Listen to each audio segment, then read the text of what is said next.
They tried to silence him. They erased his name. But he rebuilt from nothing. He fought every algorithm. They tried again and failed. Now he's back, stronger. From blackout to spotlight, he's at the White House, at the top of his game. Franchi lives. You are about to enter another dimension, the dimension of truth, unfiltered and uncensored. Welcome to the Raw Feed with Gary Franchi. Welcome to the Raw Feed. I'm Gary Franchi, coming to you live from the heart of America. Unfiltered truth to millions on YouTube. Hit those donation links below. Every contribution powers our gear. Every contribution keeps the party going. Help me help you. Hit those donation links. YouTube channel memberships. Special acknowledgement in the fellowship. Your super chats keep me standing. Your Rumble rants fuel every round. Say hello to super chats. Spread the intel. Every repost extends our reach. Super chats fuel this spectacle. Your Rumble rants give me strength. 24/7 members-only community, behind-the-scenes discussions. Connect with fellow patriots. My mama always said, life is like sharing the truth. Text this stream to your friends. What if I told you the app is real? Download the Next News Network app. Android users, take the Google Play path. iPhone users, App Store awaits.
What's up, everybody?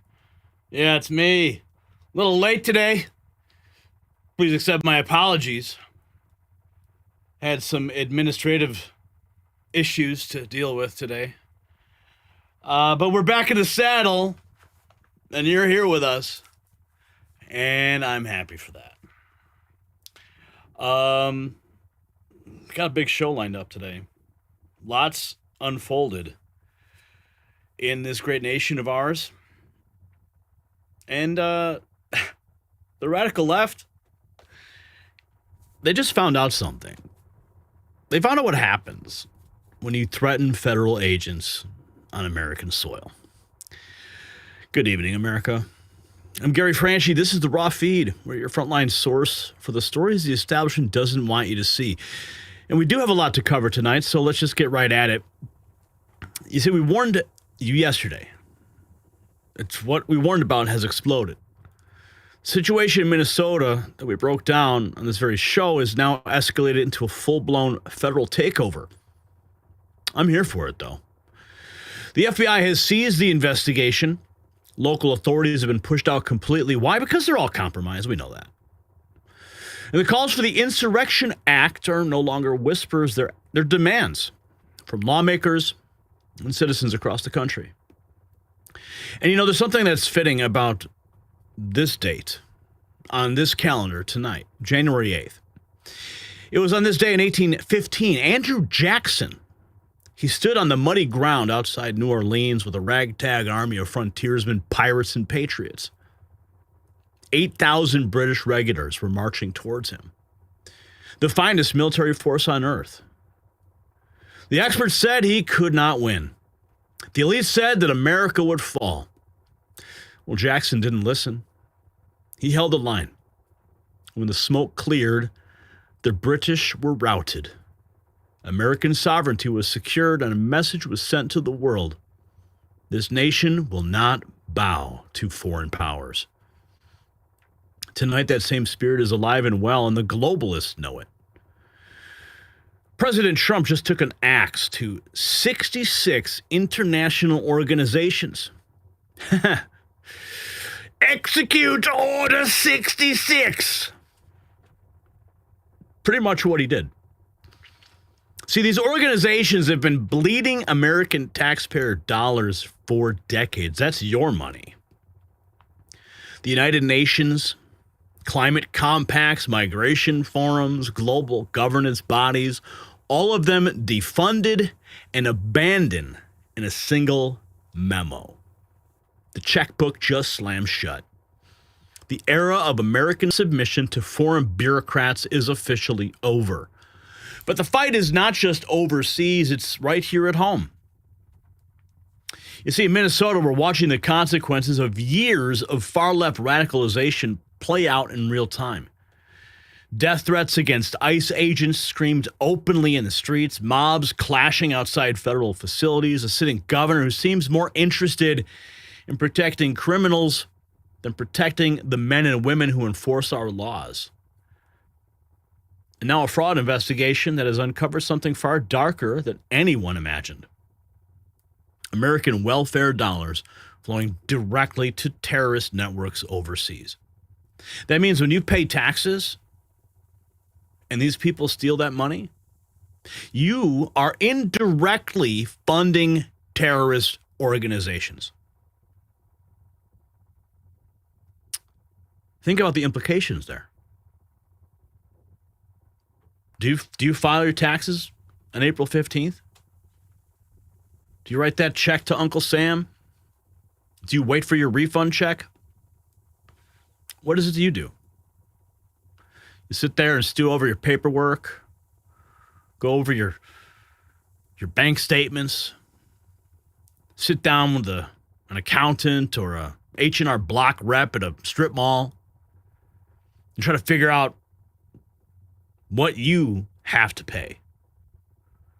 But do you have to pay it at all? I mean, we can go down that rabbit hole too. We can talk about the IRS, its legality, but we all know about that. The point is that when you are paying your taxes, that money is just getting siphoned off, sent right to terror networks. That's a real tragedy. I mean, IRS is a tragedy unto itself, but the system's in place as it is, and we'll deal with that. The vice president today, he was at the White House. Rare occurrence, showing up in the press briefing room. My phone exploding. Emergency press briefing. Vice President Vance is on the scene. Our camera dispatched immediately. Miles was there on the scene. Thank you, Miles, for being proactive in capturing the moment. We did post the full press conference earlier today if you want to see it uncut and from the angle that only we captured. Our camera operator has specific instructions that he must execute when he's at the White House. So you'll see a different angle. The angle that Gary Franchi has directed. It's a good one. And Miles is there on the scene every day for us. And of course we have our little mice scurrying around too. But the vice president was there. He didn't mince any words. He just straight up said Tim Walz should resign. He said the media lied about what happened to that woman who tried to run over a federal officer with their car. Of course they did. That's what they do. They carry water for the establishment. The racket protects its own. You see, it's all connected. The whole big thing is connected. When the radical left spews their rhetoric from whether it's their debate stage, their campaign stage, their office, or their media sycophants, or their propaganda channels, the message is clear. The blood's on their hands. So when all these things are connected. What I'm trying to say here is that you have a system the media is complicit in. They're running cover for it. When you have ICE agents out there doing their job in Minneapolis trying to get the laws resolved, you got a massive criminal fraud enterprise operating under the governor's watch and Ilhan Omar's command, allegedly. You have to have the media run cover for you. So they have to spin the story and make ICE the bad guy. Redirect the public. Oh, it's so bad. Look what they did. They shot this woman. Yeah, it was a tragedy. But that tragedy would never happen if the rhetoric didn't exist. You and I know that. That woman felt emboldened to act. But guess what? You don't fuck with federal agents who are doing their lawful duty. Part of my language. I'm sorry. Forgive me. I don't like to drop F-bombs, but sometimes it just happens. She tried to run over a federal officer with a car.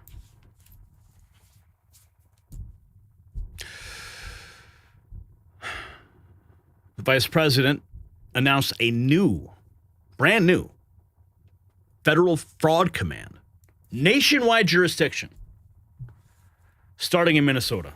Think about that for a second. It's going to expand across the entire country. I think it's a good first step, but you really need to have a special prosecutor appointed. Let's get the special prosecutor going. They want to appoint special prosecutors and point them at Donald Trump all day long, right? Remember that? We haven't forgotten. He hasn't forgotten. Let's get a special prosecutor, start pointing it at Tim Walz. Let's point it at J.B. Pritzker. Point at Gavin Newsom. Let's get these bitches under investigation. You know why? Because they're all at the tip of their own corruption, fraud scandal. Special prosecutor, get to the bottom of it. Or will it? Or will it fall into the abyss where justice goes to die? I don't know. But speaking of the press, there's another spin game they're playing about Venezuela. They said Tulsi Gabbard was actually cut out of the military planning. They claimed that the operation was unconstitutional. But of course, the stories, they collapse on their face immediately. The vice president confirming DNI Gabbard was fully involved. And then he called the War Powers Act exactly what it is. A fake law that doesn't bind a commander-in-chief defending American interests. Of course, China's pissed. The media is humiliated. And the Western Hemisphere just shifted back under American control. And then if that wasn't enough, remember the old food pyramid? The one you grew up with? The one that told you to eat cereal and bread while chronic disease exploded across the country. Yeah, the one shaped like a pyramid. The all-seeing eye. Well, the all-seeing eye just got flipped upside down. RFK Jr. and the Maha movement have delivered the biggest reset of federal nutrition policy in modern history. Protein is at the base now. Real food over processed garbage. Big Pharma, they are freaking out too. Because healthy Americans don't need their expensive pills anymore. You see, Andrew Jackson didn't wait for permission to defend New Orleans. He didn't ask the British if it was convenient. He acted decisively. And the same American instinct is driving everything that you are about to see tonight. 5 stories, 5 battles, but one simple message. America is done asking for approval. So whether you're sitting up, laying down, standing up, whatever you're doing, strap yourself in. Because this is the Raw Feed, and it's time to welcome you to the show. Who's here tonight? Who is here? We got Lawrence, Mrs. Pothead Kenny, DS Rider Service. Sure, you in the house, smash the like button like it owes you money. Robin Miller, Morgan Edwards, Roballo, Bobby Riesling. Come on, guys, fill up that chat. F in the chat.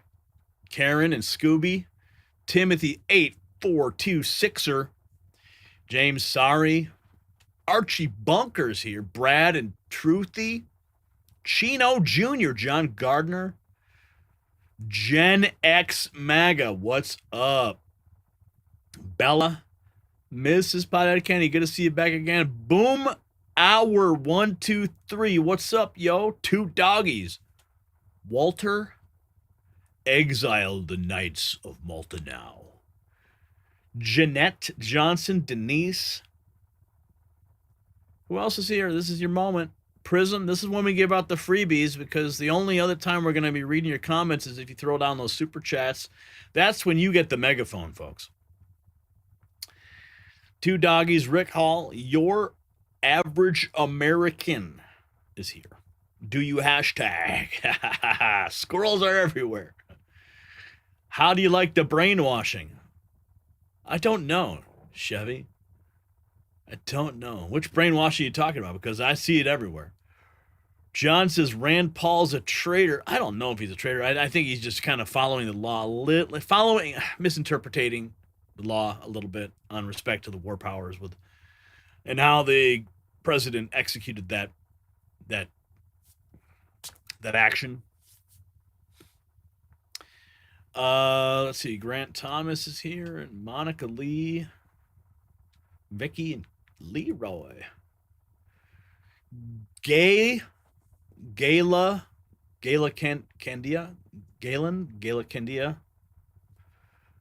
Annette. Okay, all right. We got to get to the news. There's lots to cover here. I could sit here and read the chat all night, but the freebies are over. And if you want us to have, you want to have the megaphone tonight, what you got to do, you know it. All right, let's get started.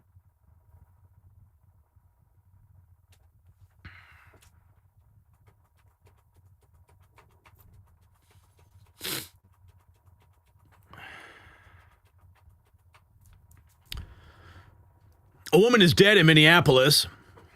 She had a name. Her name was Renee Good. And no matter what you believe about immigration policy, no matter where you stand politically, the loss of an American life is a tragedy. The vice president said it himself, nobody wants an American citizen to be killed. That's what he said in the press briefing room today. Our cameras were there, captured everything. But the story you won't hear from the media is about how she died. It was all a lie. And now the FBI seizing the investigation and local authorities pushed aside, the truth about what's really happening is coming out. what you're about to hear, it does change everything, because here's what's at stake. You see, Renee Good's death is, in fact, a tragedy. But as the vice president said today, a tragedy of her own making, sadly. A tragedy of the far left that radicalized her. A small but highly motivated segment of the population has been taught for years that ICE agents are villains, oppressors, legitimate targets for violence. You see, that ideology didn't appear out of thin air. It was cultivated by activists, amplified by politicians, and repeated by media outlets until somebody believed it deeply enough to act. And if the false narrative holds that she was an innocent bystander gunned down by federal agents, then every ICE officer in America becomes a target with a bullseye on their back. And if we back down because mobs are threatening violence, if we stop enforcing the law because radicals demand it, then the rule of law is, in fact, finished. You see, this is not about just Minneapolis. It's about whether this country still defends the people who defend us. And if you're over 40 and you're planning to retire someday, the window to protect what you've built may be smaller than you realize. Is your portfolio built for what's coming next? You see, many investors in their 40s and 50s have little to no exposure to precious metals. That means their savings are tied to market policies and the paper assets with very little protection if conditions change. As retirement moves from someday to on the horizon, protecting what you've built becomes just as important as growing it. And that's where Noble Gold Investments comes in, helping investors reduce their risk by adding physical gold to their portfolios with no pressure, no sales gimmicks, just clear answers, a strategy built around your goals. Visit nextnewsgold.com, it's linked below, and build your portfolio for the long term. It's nextnewsgold.com. Now, folks, this is where it gets really more intense. The vice president publicly torched the media, saying anyone who repeated the lie that Renee Good was just out for a drive in Minneapolis should be ashamed of themselves. He did confirm she tried to run over a federal officer with her vehicle, and that officer defended himself. Meanwhile, video from the streets showed leftist agitators screaming explicit death threats against ICE agents. What's happening in Seattle? Mobs are chanting death to ICE openly. Lawmakers are calling for the Insurrection Act. Governor Tim Walz reportedly threatened to deploy the National Guard against federal officers. Before leaving office, Democrats funneled $260 million to George Soros-linked organizations. The radicalization pipeline has an auditable money trail. Now, our cameras were there in the White House today. We're going to go to the scene with the vice president. And we do have some news on that other Border Patrol shooting that happened this morning. I'm sure the media is going to spin that too. He was just an honest gang member. His wife, no, she was just an honest prostitute. Right? They were just good people. Just gang banging and banging away, right? Please. We'll get to all that in a minute. Let's go to the White House. An American citizen. Of course, nobody wants an American citizen to be killed. This is absolutely a tragedy, but it's a tragedy of the making of the far left. They have radicalized a very small segment of the population, taught them that ICE agents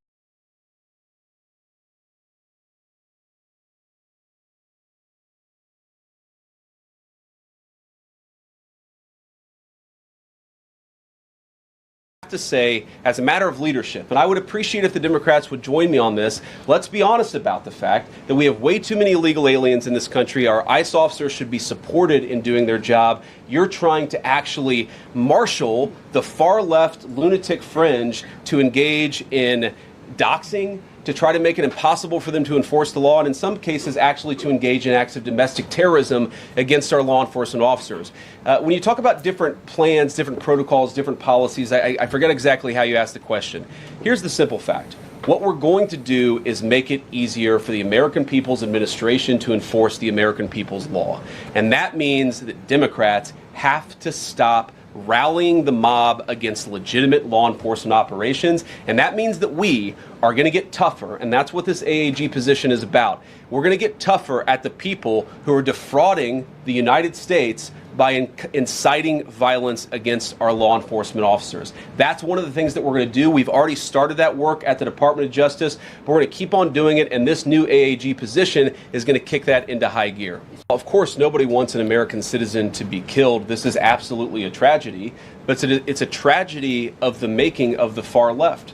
They have radicalized a very small segment of the population, taught them that ICE agents are engaging in wide-scale violation of people's rights.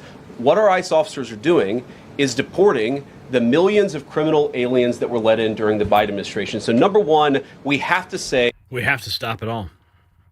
And that's all that this administration is doing. Vice President Vance delivering the much-needed torching to the fake news. Saying it right to their faces in that press briefing room. Watch. Outrage after when I was actually walking out here, somebody sent me a photo of a CNN headline about what happened in Minneapolis. And this is the headline. I'm just going to read it. Outrage after ICE officer kills U.S. citizen in Minneapolis. Well, that's one way to put it, and that is the way that many people in the corporate media have put this attack over the last 24 hours. And I say attack very, very intentionally, because this was an attack on federal law enforcement. This was an attack on law and order. This was an attack on the American people. The way that the media, by and large, has reported this story has been an absolute disgrace, and it puts our law enforcement officers at risk every single day. What that headline leaves out is the fact that that very ICE officer nearly had his life ended, dragged by a car 6 months ago, 33 stitches in his leg. So you think maybe he's a little bit sensitive about somebody ramming him with an automobile? What that headline leaves out is that that woman was there to interfere with a legitimate law enforcement operation in the United States of America. What that headline leaves out is that that woman is part of a broader left-wing network to attack, to dox, to assault, and to make it impossible for our ICE officers to do their job. If the media wants to tell the truth, they ought to tell the truth that a group of left-wing radicals have been working tirelessly, sometimes using domestic terror techniques to try to make it impossible for the President of the United States to do what the American people elected him to do, which is enforce our immigration laws. The President stands with ICE. I stand with ICE. We stand with all of our law enforcement officers.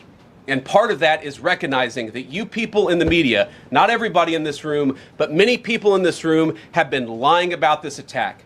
She was trying to ram this guy with her car.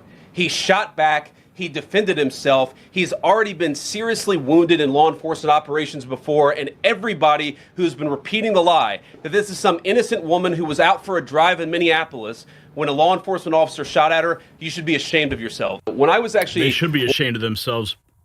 It makes me so furious. It only reinforces our job here at the Next News Network on the Raw feed. Here's more from the unexpected briefing today with the Vice President. Nobody debates, but the simple fact is, what you see is what you get in this case. You have a woman who is trying to obstruct a legitimate law enforcement operation. Nobody debates that. You have a woman who aimed her car at a law enforcement officer and pressed on the accelerator. Nobody debates that. I can believe that her death is a tragedy, while also recognizing that it's a tragedy of her own making and a tragedy of the far left who has marshaled an entire movement, a lunatic fringe, against our law enforcement officers. I think what is clearly happening here, and it's going to keep on happening unless the Democrats wake up and say, you know what, you don't have to agree with our immigration policies. You don't have to agree with what the president or the vice president believe about immigration enforcement, but why don't you take this to the ballot box? Why don't you vote? Why don't you organize? Instead, what some of them are doing is encouraging people to get violent with our law enforcement officials. It's disgraceful, and it's got to stop. But Will it stop, though? It won't stop until you stop all that money from Soros flowing into it.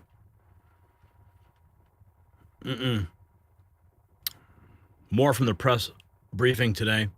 The people's law. What we have a responsibility to do is to protect the people who are enforcing the law and protect the country writ large. Whether you're Democrat or Republican, you deserve to have the people's laws enforced in the United States of America. Now, again, I'm not happy that this woman lost her life. I'm not happy that this woman was there at a protest violating the law by interfering with a law enforcement action. I think that we can all recognize that the best way to turn down the temperature is to tell people to take their concerns about immigration policy to the ballot box. Stop assaulting and stop inciting violence against our law enforcement officers. That's the best way to take down the temperature. And we're not going to give in to terrorism on this. And that's exactly what's happening. People trying to antagonize, to commit acts of violence. They throw bricks at them. Sometimes they shoot at them. Sometimes they dox them. Sometimes they go to their place of residence and harass their families. This is classic terrorism. And we cannot say that when a far left fringe is inciting violence against our brave law enforcement officials, that we're no longer going to enforce the law. That's rewarding the very people who are engaged in this garbage. The actual reward that they just got is a new assistant attorney general who is going to prosecute and investigate this stuff even more aggressively than before.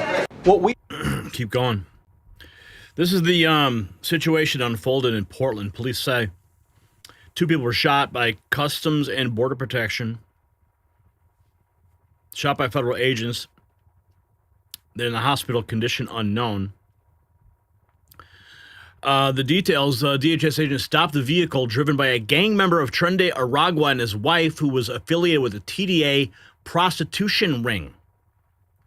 The illegal alien weaponized his vehicle, tried to run officers over before agents fired a defensive shot at them. More details soon. Fox News alert, FBI on the scene in Portland, Oregon, where we just learned there's been another shooting involving Border Patrol agents in the wake of another ramming attack.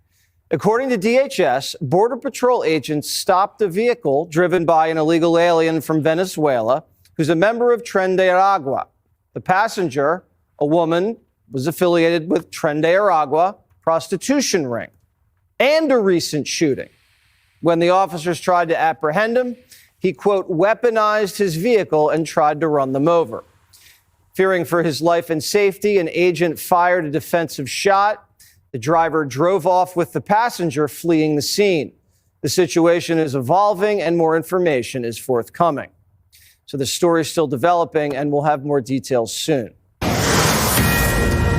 The story is still developing. And yes, we will have more details soon. Checking in with that. But of course, the media is going to spin that too. That's my point. Let's go to the press secretary today, who is expecting, if you did not know. Will always, let me be clear, President Trump and his entire administration stand fully behind the heroic men and women of ICE and will always uphold law and order in the United States of America. The deadly incident that took place in Minnesota yesterday occurred as a result of a larger, sinister, left-wing movement that has spread across our country, where our brave men and women of federal law enforcement are under organized attack. Right now, immigration and customs enforcement officers are facing a 1,200% increase in assaults, a 3,200% increase in vehicle rammings, and an 8,000% increase in death threats. ICE agents are faithfully enforcing federal law to protect the safety of the American people by removing criminal illegal aliens from our country, which is exactly what nearly 80 million Americans elected President Trump and Vice President JD Vance to do. Radicals in the Democrat Party are furious over this. They don't want our border secured or criminal illegal aliens being removed. As a result, Democrats are impeding immigration enforcement operations daily, creating extremely heightened and dangerous circumstances that make it nearly impossible for the men and women of law enforcement to simply do their jobs. Democrats are calling to defund federal law enforcement agencies who are protecting public safety. And Democrats are calling to abolish ICE and defund the police. That will never be allowed to happen under this president and vice president. The Trump administration will redouble our efforts to get the worst of the worst, criminal, illegal alien, killers, rapists, and pedophiles off of American streets. Let me be clear. President Trump... Let me be clear. You know,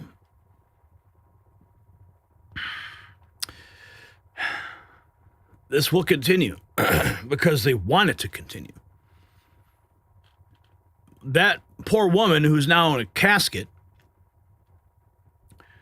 as a result of the rhetoric, is a celebration point for everybody who wanted to get to this point. They wanted to get to this point. They wanted to see headlines like this. They wanted to be able to write the headlines so they could point the finger at Trump and at ICE and at Border Patrol. See, we told you. We told you someone's going to get killed. But it's, of course, the result of their own rhetoric. It's a self-fulfilling prophecy. They put out the marching orders. They're relishing in this fact because they can write these headlines and it proves their point. That's how they feel. But we're not going to let that slide. That's the reason why we are here. And of course, speaking of criminals, we have this. Tim Walz, who will soon be perp walked, God willing, says there's no verifiable evidence that any of this is making America safer. See? The goal, I've not spoken to the president. I would ask him, first of all, the goal here is to make America safe, is what he said. There is no verifiable evidence that any of this is making America safer. I've not spoken. Not making America safer? Pulling gang members and murderers and rapists off the street? Not making America safer? The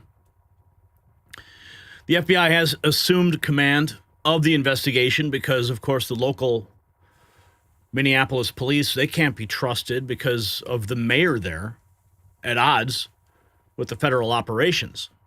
So who can trust what's going to happen out of the ground? Right? So you have a federal agency that was attacked. So, of course, the FBI is going to take over. Because, well, this is breaking news, and we are still digesting it here as we watch the protesters on one side of Minneapolis and federal law enforcement on the right side of your screen. The protest has been large and then small, and then lots of people have left, and it kind of comes in and out of view. We're covering that. Well, the reason that it's large and small is because those are called shifts. You see, they're all paid. I was just talking with Angie about this. Back in the day when we would hit the streets, we never got a paycheck when we went out and protested the Federal Reserve or the IRS or stood in solidarity with the message to get the truth out about 9/11. We never got paid for that. We were there on our own volition, with our own heart and spirit. What you're seeing on the street is AstroTurf paid protesters, rotating shifts. It's all funded by Soros' dark money operation groups. NGOs probably getting UN money. You see, that's why it comes in waves. It's all part of the same sick cycle that just keeps feeding itself. There's an action, someone is hurt or killed, activate paid protester groups, printed signs, hit the scene, media comes out, covers it, spins the story, politicians come out, spin the story, and the cycle continues. And that's how it goes. But at the core of it is the rot of the fraud investigation, of all the illegals who are here, and the system protecting itself. While Donald Trump and his administration are trying to cut out the rot at its core. And this is the system screaming. This is the system's last gasp for survival because it knows it's dying. It knows that there is a scalpel that's cutting out this tumor, but the cancer wants to keep embedding itself into another organ, and the cancer wants to keep spreading.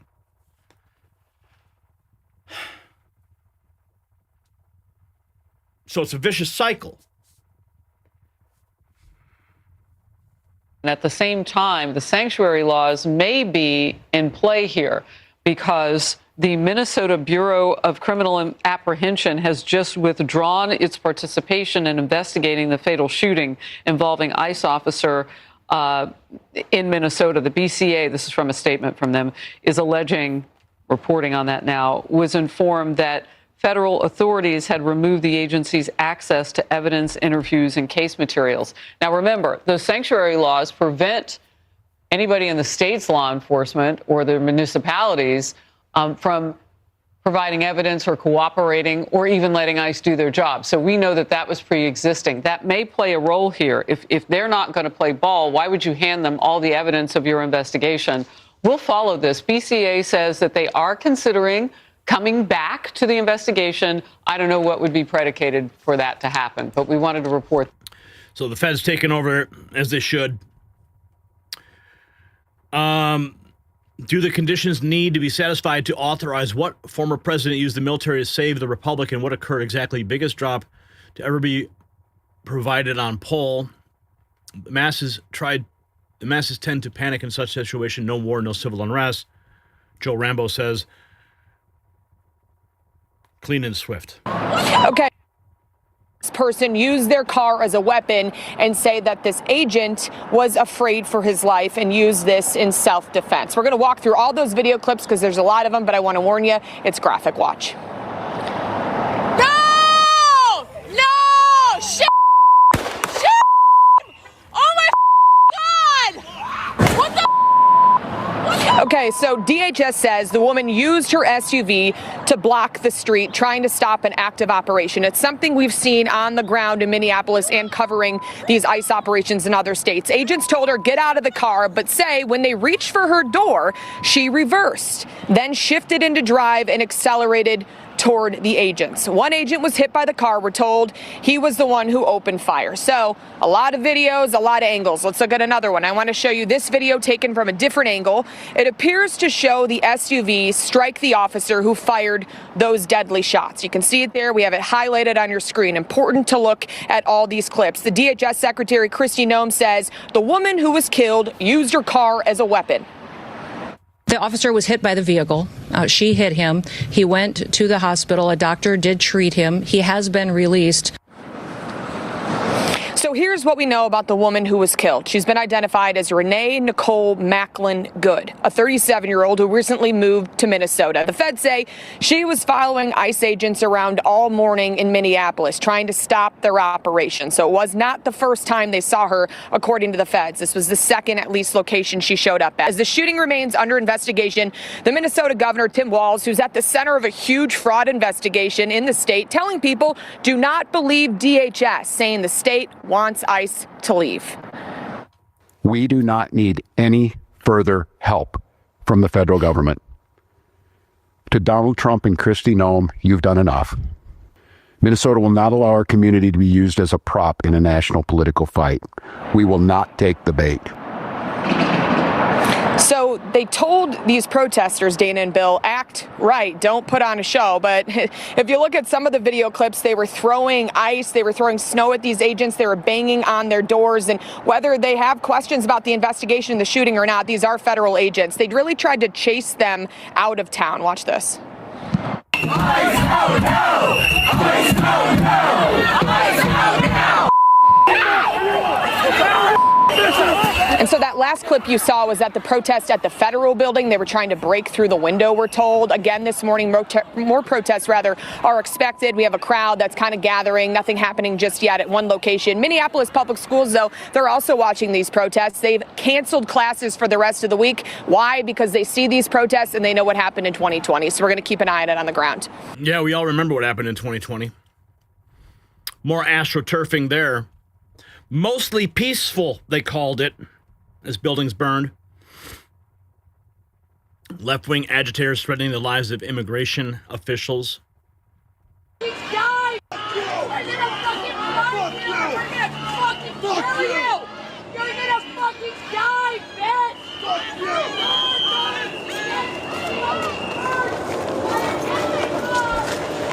That's what they're up against.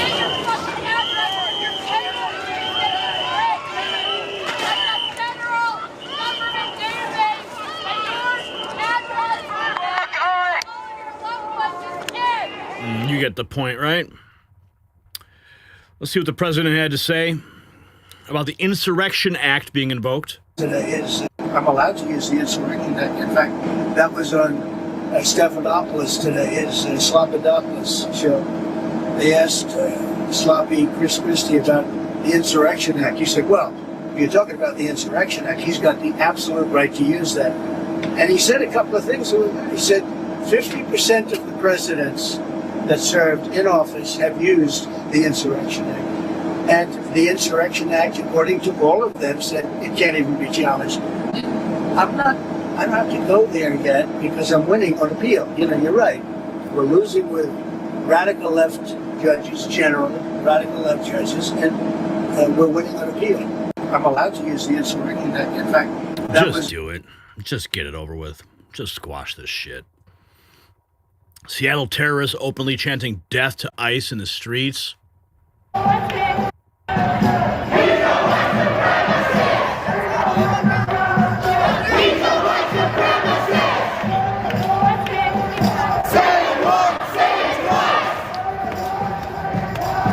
Paid protesters. Before leaving office, Democrats sent $260 million to George Soros. Ha ha! Of course they did. 260. Donald Trump claims Hungarian-American billionaire George Soros is responsible for interfering in the political landscape of many countries. The account claims that Soros used a hefty $260 million from U.S. aid to spread chaos, change governments, and pursue personal gain in countries such as India, Bangladesh, Sri Lanka, and Ukraine. Now, this comes as the Trump administration continues to freeze U.S. aid's budget, describing its initiatives as misaligned with American interests and accusing them of destabilizing global peace. Well, many ideas, but look, he's done a great job. Look at all the fraud that he's found in this U.S. AID. It's a disaster what the people, radical left lunatics, they have things that nobody would have even believed. The whole thing with $100 million spent on you know what, with money going to all sorts of groups that shouldn't deserve to get any money. With the money, I'd like to see what the kickbacks are. Donald Trump claimed. The kickbacks. GOP lawmakers call on Trump to arrest Walz after governor warns of National Guard move. Representative Mary Miller posting a sitting governor threatened to deploy the National Guard against federal law enforcement as is an open act of defiance. The Insurrection Act exists for moments like this. Arrest Tim Walz. This woman summing up how Democrats and the media are responsible for Renee Good's death. You know what? I guess I will be that asshole. Y'all can go ahead and unclutch those pearls because you are not the victims and you are definitely not innocent in this. For months, y'all have been out here objectifying, brutalizing, and degrading these ICE agents. You've been calling them Nazis. You've been calling them animals. You've been calling them murderers. Y'all are the ones that have been out here saying that these people need to lose their lives, that violence against them is justified. You didn't discourage it. You didn't try to walk it back. You amplified it. Y'all have been the ones out here indoctrinating all these people, telling them that these men don't deserve to breathe. So y'all don't get to sit there and act surprised when chaos actually shows up. When a woman uses her vehicle as a weapon, and then a man reacts out of fear that you created, because for months, all he's heard is people like him should be hunted down and killed.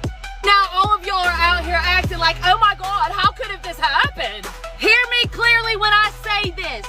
Fuck you! This just didn't fall out of the sky. This just didn't come out of nowhere. This is what cause and effect looks like. You don't get to sit out here and scream death to them for months, then cry victim when when somebody believes you. You don't get to sit here and weaponize mobs, excuse violence, and reward extremists, and wash your hands when reality punches back. Y'all have been the ones out here teaching these people that violence is acceptable. You've been the ones that normalize it. You've been the ones that have been cheering it on. And now that it's ugly, now that it's undeniable, you want sympathy? Hell no. You don't get to light the match and pour the gasoline and dance around the fire and then cry when the flames spread. Boom. She got it. She's on point. She's saying what we're all saying. CBS Border Czar Tom Homan tells them that it's important to let the investigation in the fatal shooting play out. He said it was taped earlier today. Opportunity to see all the footage and learn the details of the incident. I don't comment before I have the facts. As I said, the brave women of ICE are heroes. It's time. The memes are showing up. The Insurrection Act of 1807. Let's check in with Tom Homan real quick. It'd be unprofessional. I think the city of Minneapolis is on edge. I think the country is on edge right now. You say the investigation is ongoing. The investigation just started. Just started. You say you can't comment on the video, which many Americans are seeing and reacting to. I'm not going to make a judgment call on one video when there's 100 videos out there. I wasn't on the scene. I'm not an officer that may have body cam video. It'd be unprofessional to comment on what I think happened in that situation. Let the investigation play out and hold people accountable based on the investigation. I think many members of the public are calling for the same thing, and so they're confused. Maybe you can help me understand how the Department of Homeland Security could conclude so swiftly that this is a, quote, act of domestic terrorism, that this woman, quote, weaponized her vehicle. By the very same standard you describe, this investigation is just getting started. That's a question for Homeland Security. I'm the border czar. Well, I can tell you what I've seen on my airplane ride here, looking at numerous videos, seeing numerous social media posts, statements from the Homeland Security, statements from Secretary Noem. I'll leave it at that. But as a law enforcement officer, what good is it to do right now to me prejudge the facts of what happened today without giving law enforcement professionals, whether it's the FBI or the local police there, give them time to look at all the videos, talk to all the witnesses, talk to the officers, and make an educated decision on what occurred today. That's what needs to happen. I've been a cop since 1984. That is the process we must go through. I think the city of Minneapolis is on edge. I think the country is on edge right now. You say the investigation is ongoing. The investigation just started. Just started. You say you can't comment on the video, which many Americans are seeing and reacting to. I'm not going to make a judgment call on one video when there's 100 videos out. See, this is a breaking point. Sitting governor threatening to deploy state forces against federal law enforcement. Mobs issuing death threats on camera. Media outlets lying to protect the narrative. And now the FBI stepping in because local authorities can't be trusted to handle a case that's this explosive. You saw Representative Mary Miller saying apparently the Insurrection Act exists for moments like this. Arrest Tim Walz. It's not fringe rhetoric anymore. It's a sitting governor, a sitting member of Congress declaring that on a governor. The far left pushed until somebody died, and now America must decide what comes next. So Renee Good is dead, and that is a tragedy. She was someone's daughter, maybe someone's mother, someone's friend. Her life did matter, but the vice president was right. Her death was a tragedy of her own making, and a tragedy of the movement that told her federal agents were enemies worth attacking. You cannot spend years teaching people that ICE officers don't deserve to breathe and then act shocked when someone believes you. The media lied about what happened. They called her innocent.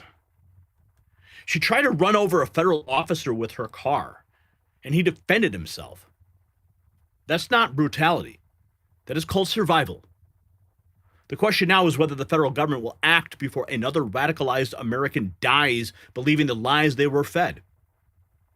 My question for you watching right now. Should Trump invoke the Insurrection Act to restore order and arrest those governors defying it? Yes or no? Tell me in the comments. If you want to stand with law enforcement, you can do so by visiting our merch shop linked in the description.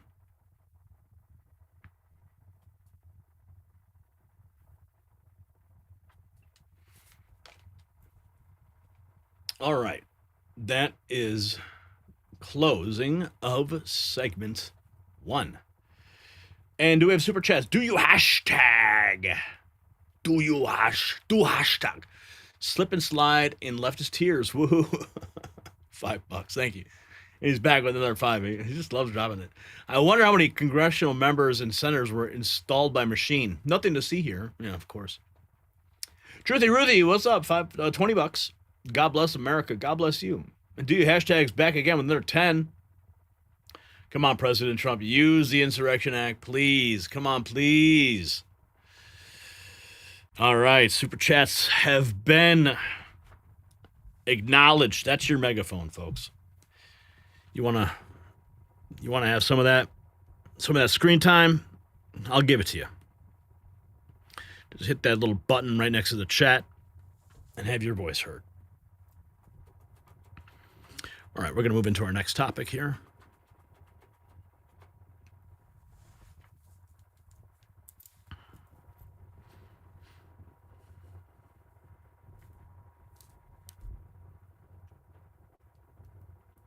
What if the welfare fraud that's plaguing American cities was not just theft?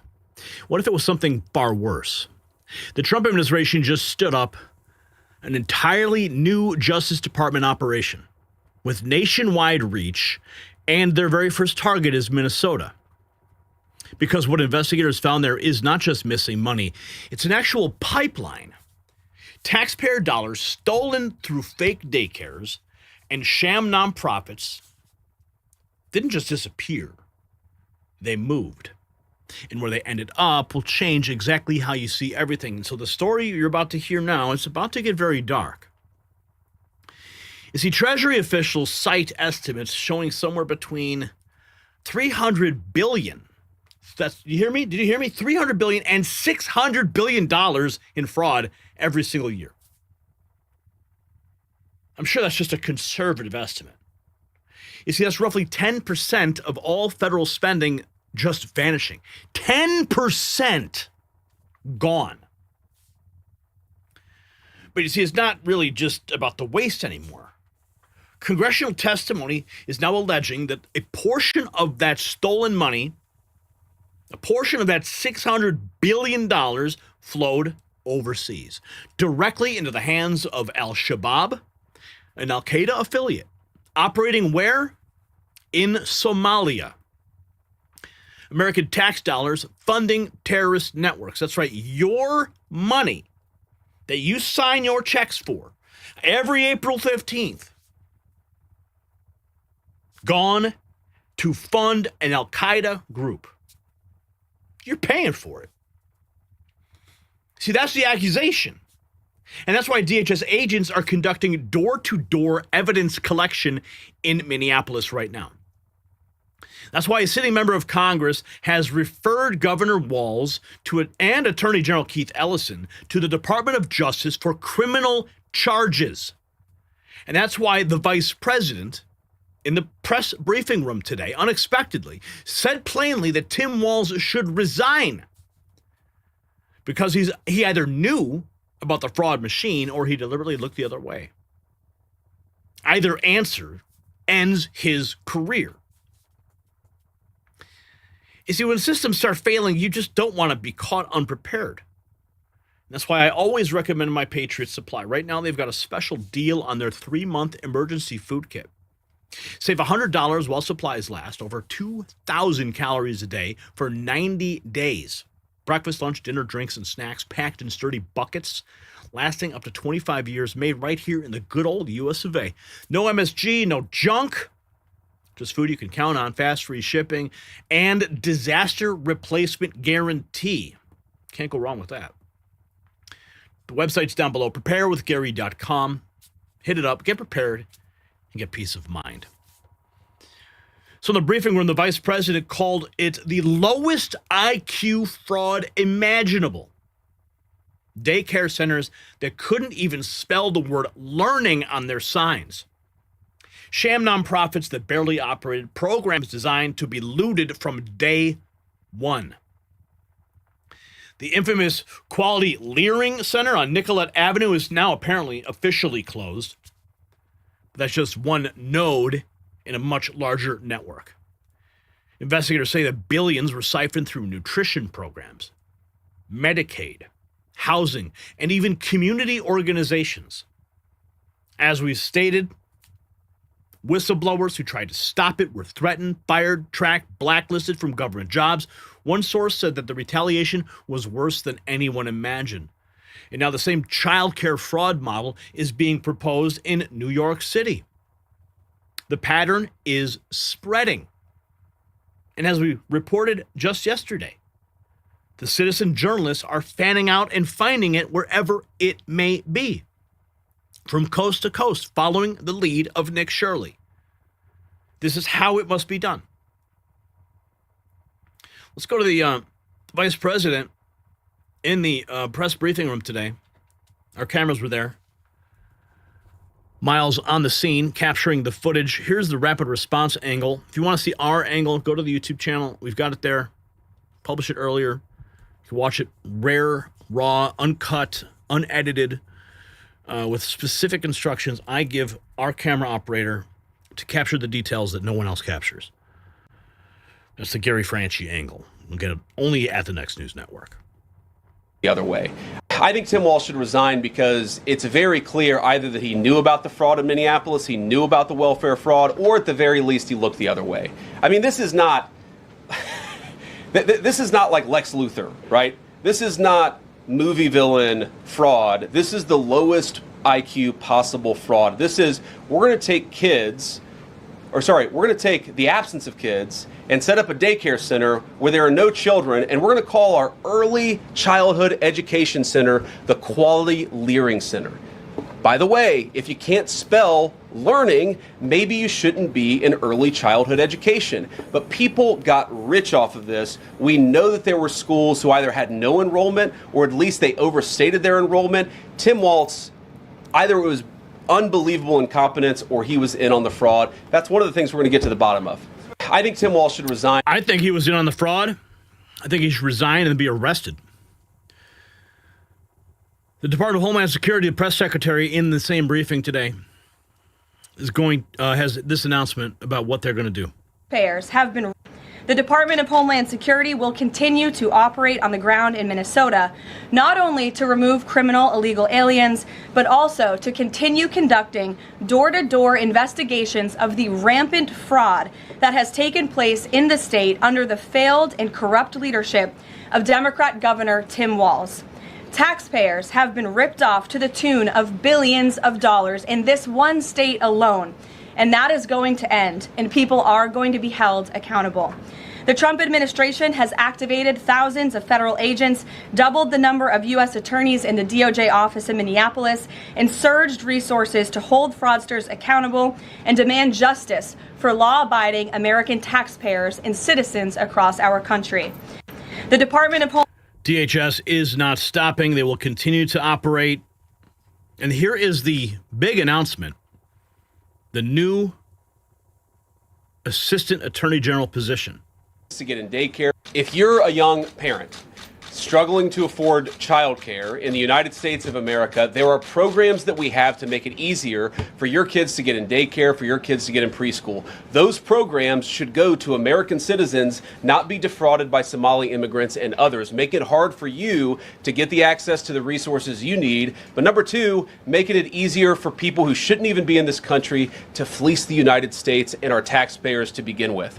We have actually activated a major interagency task force to make it possible to get to the heart of this fraud. We have Department of Agriculture resources that are focused on SNAP fraud so that people who need food benefits can get them, but illegal aliens and other fraudsters don't.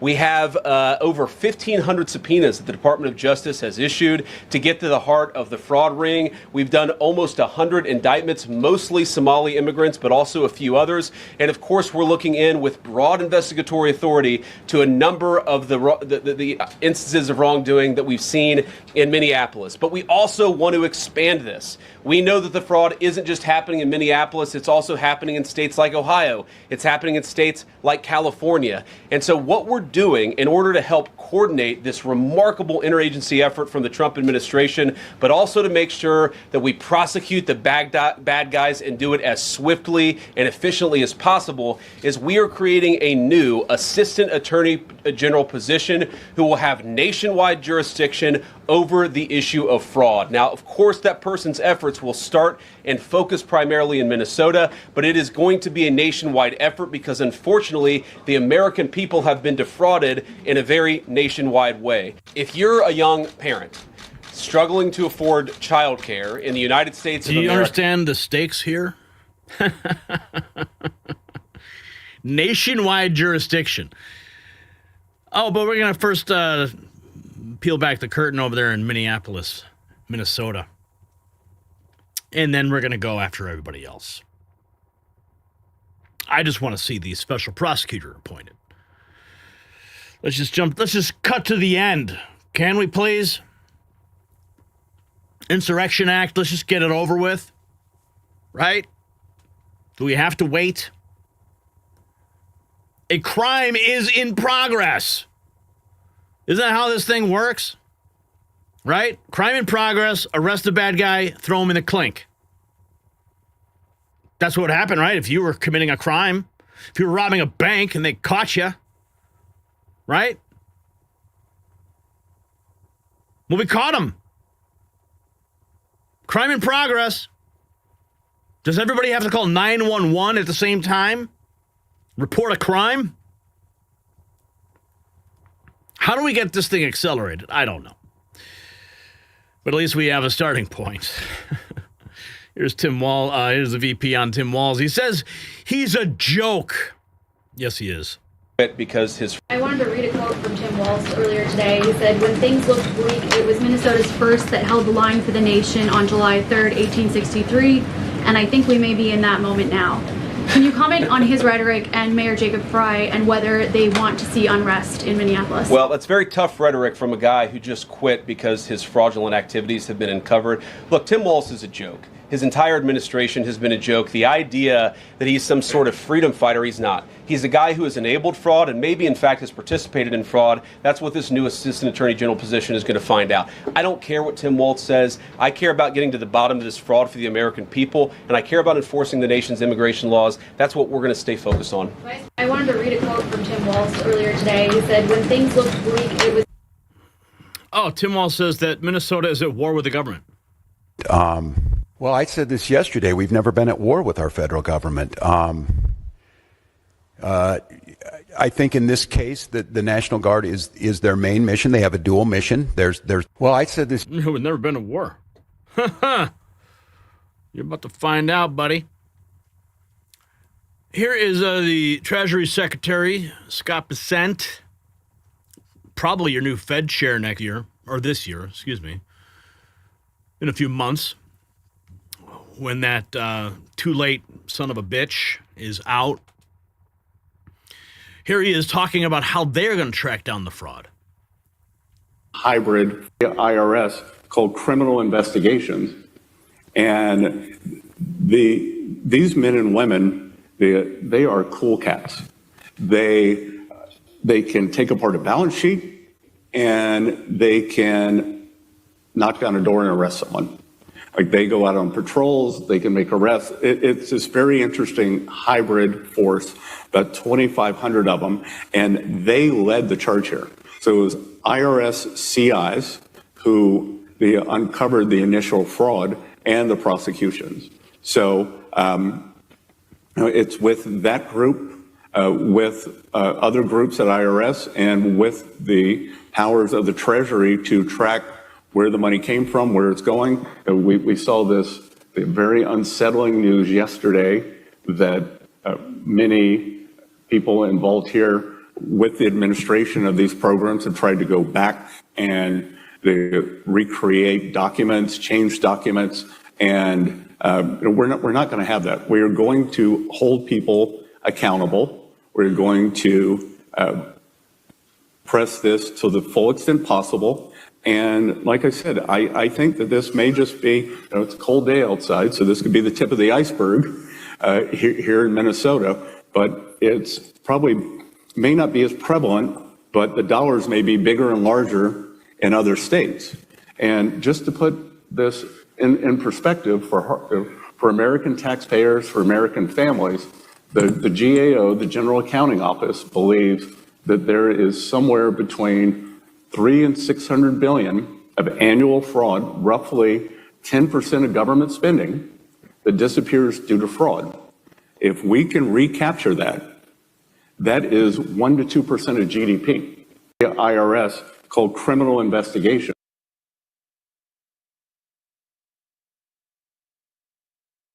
Think about that. If they capture that much GDP back. Oh, think about that. But hey, the memes, though. The memes are here. The memes. It's a big fat retard. Hey, look, it's a big fat retard. I'm not retarded, you assholes. Hey, look, it's a big fat retard. Retard! I'm not retarded, you assholes. Look, it's a retard. I'm not retarded, asshole. How does it feel to be a big fat retard?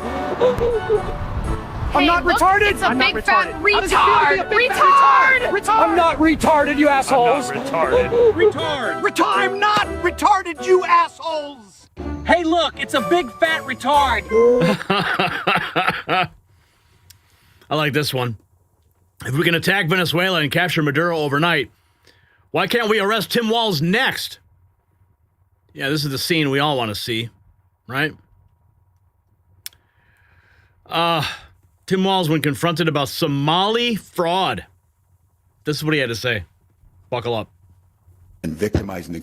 Look, it's not law-abiding citizens. If that were the case, there's a lot of white men should be holding a lot of white men accountable for the crimes that they have committed. Did you catch that? Look, it's not law-abiding citizens. If that were the case, there's a lot of white men should be holding a lot of white men accountable for the crimes that they have committed. I think for the community to maybe educate their population, because I think what you're seeing here is there's secondary victims in this, that there's providers inside the community that are then victimizing the community themselves by signing them up, because when we're going to some of these people, they're like, I had no idea I was in this program. So I think it's... Yeah, but what about those that did? The ones that were getting those checks? The ones who were walking in, signing up their kids, and walking out with a big fat envelope of cash. It's asking us then, for every crime, which of course the majority being committed by white men, asking us to do more about that. I think it's crime. Oh, yes, yeah. There's really nothing I can say to this.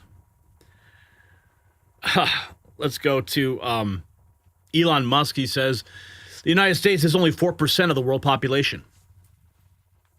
If massive continued funding for illegals continues, it will keep causing a massive influx of people from the rest of Earth and will quickly bankrupt America. Conservative Caucus National Field Director Chad Catton, should Somali migrants convicted of committing fraud be stripped of their citizenship? I'll answer that one easy enough. $5,000 worth of... Are you at the one in the video that looked like a dump hole, or is this another one that's under investigation?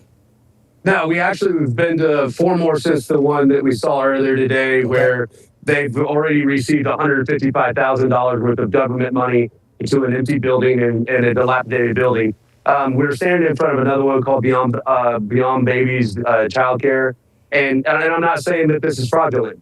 The reason we're here is just that we're talking about these childcare places, and they are in fact everywhere. There's really good ones, and there's some that obviously need to be looked into. And you saw her. Yeah, One America News, you guys got to work on the audio. I don't know why you upload a clip like that. I mean, the point was made, but check your audio sources, buddy. Jeff Harris TV speaks with Andy No on the rising attacks on independent journalists exposing fraud, following death threats reported by Minnesota reporter Nick Shirley. The threats surely. Andy is widely known for his coverage of Antifa, drawing national attention in 2019 and 2021 after being beaten by Antifa protesters in Portland, Oregon, leading to a brain injury. He tells us the threats Shirley is facing usually get made not only when your work gets a lot of attention, but also when it's effective. It's hitting on the nerves of people who don't want the story to be out there. Senior editor for the Post Millennial, Andy No has experienced threats and violence multiple times covering Antifa in Portland, Oregon. This video from 2019, No being severely beaten and later hospitalized by masked Antifa protesters. Then 2 years later, he was recognized while covering a rally on the anniversary of George Floyd, chased through the street and again beaten. One may be subjected to actual violence when one's work goes viral and gets a lot of attention. In October of 2025, No was among the few independent journalists invited to the White House for an Antifa roundtable. Those in attendance highlighting experiences of violence while reporting in the field, an event where he connected with Shirley, later passing along some advice. I said that expect and prepare for really vicious backlash and potentially even threats. Following this now viral video released in December showing Shirley knocking on the doors of taxpayer-funded daycares in Minnesota, alleging millions of dollars were funding vacant centers, despite many saying he came outside normal business hours, Shirley says those threats are pouring in. They're saying, oh, like, kirked. You're going to be kirked. You're going to be kirked. That's what they're saying to you. Yeah, like you're the next, you'll be the next Kirk. Now, multiple lawmakers, politicians, and media personalities are also speaking out, publicly slamming and questioning Shirley's reporting. This is what happens when they target communities for their own benefit. This is what happens when they scapegoat.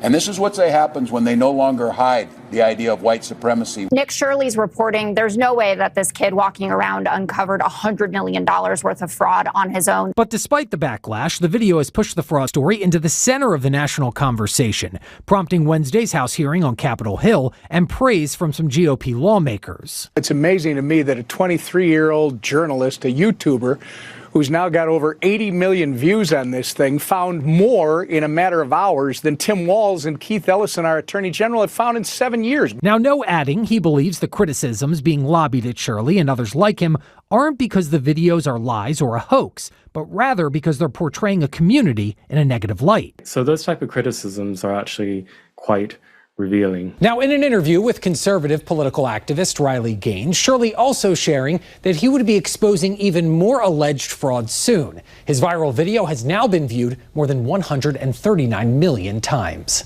I'm Jeff Harris reporting from Washington.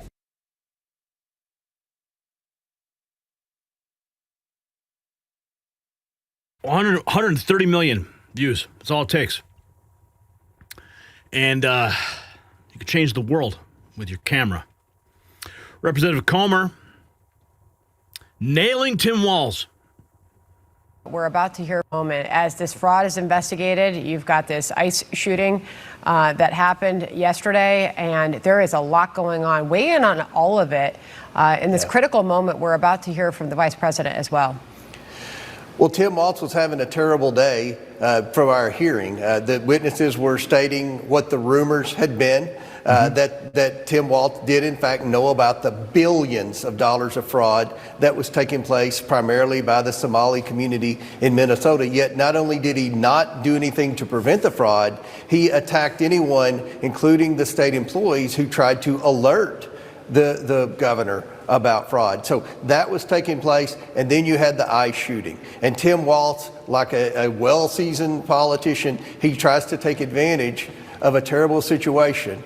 And he essentially has declared war on ICE to pivot away the national attention from his reckless administration of taxpayer funds in Minnesota to this new catastrophe in Minnesota. And I think he's encouraging rioters to come, and I think he's got the media focused on that bright, shiny object instead of what I think Fox has done a good job focusing on, and other conservative networks, that there's massive amounts of fraud taking place under Tim Walz's watch. Yeah, I'm not sure that he encouraged rioters to come out, but yesterday he certainly did encourage protesters to come out, saying it was their patriotic duty. Right. Yeah, and then what happens? It turns into a riot, right? I want to find the point we need to make here with respect to the terror funding. Let's see. Tim Walz knew about it. This is Byron Donalds, just 24 hours ago. Tim Walz, the Walz administration knew about the fraud and went after whistleblowers to protect it. They've been referred to the DOJ for criminal charges. This is the point I want to make about the terror funding. Found out not only are they covering up welfare fraud, investigators found out Somalis were sending the cash to terrorists. Al-Shabaab, the largest Al-Qaeda affiliate in Somalia, they have their hands all through this network. So taxpayer money, United States dollars, that are being remitted into Somalia, in part, have been utilized or have fell into the hands of Al-Shabaab. Do you think that's a correct assessment? Yes, we have plenty of evidence of that. Wow. This is why ICE was in Minneapolis in the first place. They're hunting fraud and deporting illegals. Not only are they So there you have it right there. And then the criminal charges. Chair recognizes Ms. Luna. Thank you, Chairman Comer. Honorable Robbins, based on your record before your committee, when did Governor Walz first become aware of widespread fraud in Minnesota social service programs? I would assume that he has been aware of it since he ran for office for governor in 2018. By 2017, DHS investigators warned CCAP fraud could exceed 50%.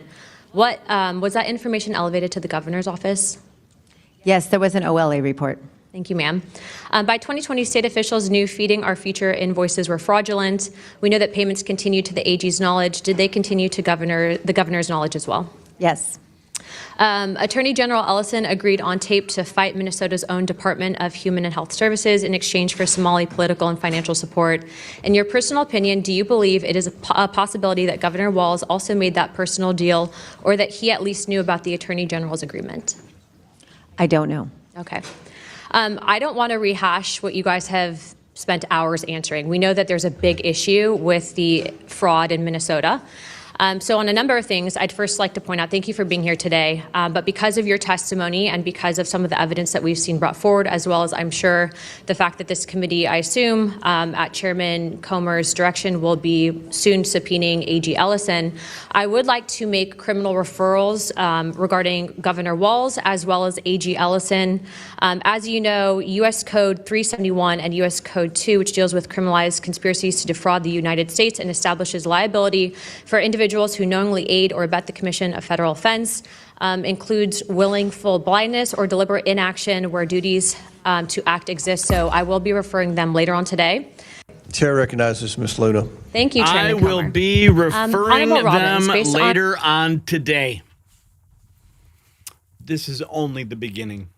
See, it's no longer a scandal. It's a counter-terror finance operation. The Trump administration just created a new assistant attorney general position with nationwide jurisdiction over the fraud, starting in Minnesota, then expanding everywhere else. The vice president announcing it publicly. There's a nationwide fraud ring rooted in illegal aliens and others exploiting the welfare system. Everyone's involved. They're all going to be punished and prosecuted. No jurisdictional fog, no local protection, no media shield. The fraud department is live. The terror money trail is being cut. And Minnesota was just the first door they kicked in. You see, for years, Americans have watched billions disappear into programs that never seem to help anyone. Now we know where some of that money went. Not to children, not to families, but allegedly to terror networks operating overseas. Al-Shabaab, an Al-Qaeda affiliate, funded by American taxpayers through fake daycares in Minneapolis. Governor Tim Walz was warned. Whistleblowers tried to sound the alarm. Instead of stopping the fraud, his administration allegedly threatened the people who exposed it. That's not incompetence, that's complicity.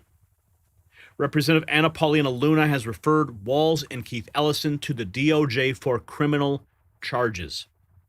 The vice president has declared that Walz should resign. The Federal Fraud Command is now operational. So should Tim Walz face criminal prosecution for enabling welfare fraud that funded the terrorists? Yes or no? Drop your answer in the comments and support independent journalism by checking out our merch shop linked in the description.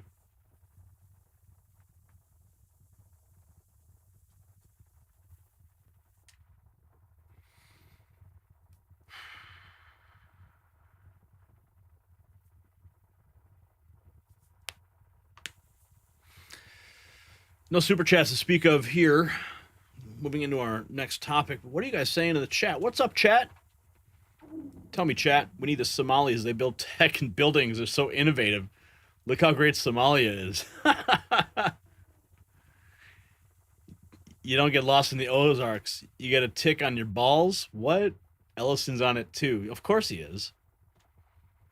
Who else is going to provide jobs by pissing and shitting in the streets that provides cleanup jobs for American? Oh, my God. Oh, yeah, dude. Walz is trying to start a civil war. What's up, Rumble Tulip? Good to see you. Millennium Man. LOL. Vegas woman. Everyone's cracking up. In the near future, the robots will be cleaning up everything. Yeah, Elon's shit patrol.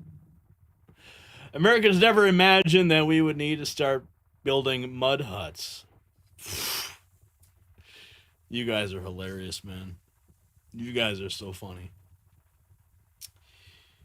Let's see. Clifford has a video out clarifying the amount of stuff that could have been fixed with the amount of fraud. Yeah, can you imagine? $600 billion? Imagine what could have been done for this country with $600 billion kept in the budget. Rosanna says, look it up. Walz can be arrested for insurrection. Walz wants China. Rumblebot is welcoming people to the stream. Thank you, Rumblebot. All right. Let's see here. Where do we go from here? Ah, yes. Some more good news for a change.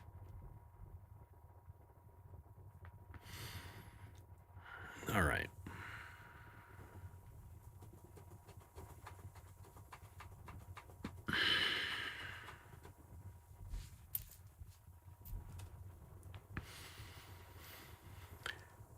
If you were watching the show last night, you saw it happen in real time.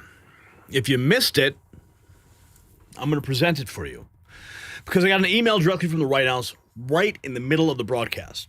Not through leaks, not through spin, an official memorandum addressed to every executive department and agency in the federal government. What it contained was nothing short of historic. President Trump, and the thing is, nobody's talking about this. We searched far and wide today. Who's talking about this memorandum? Nobody is. And I wonder why. We're going to find out why.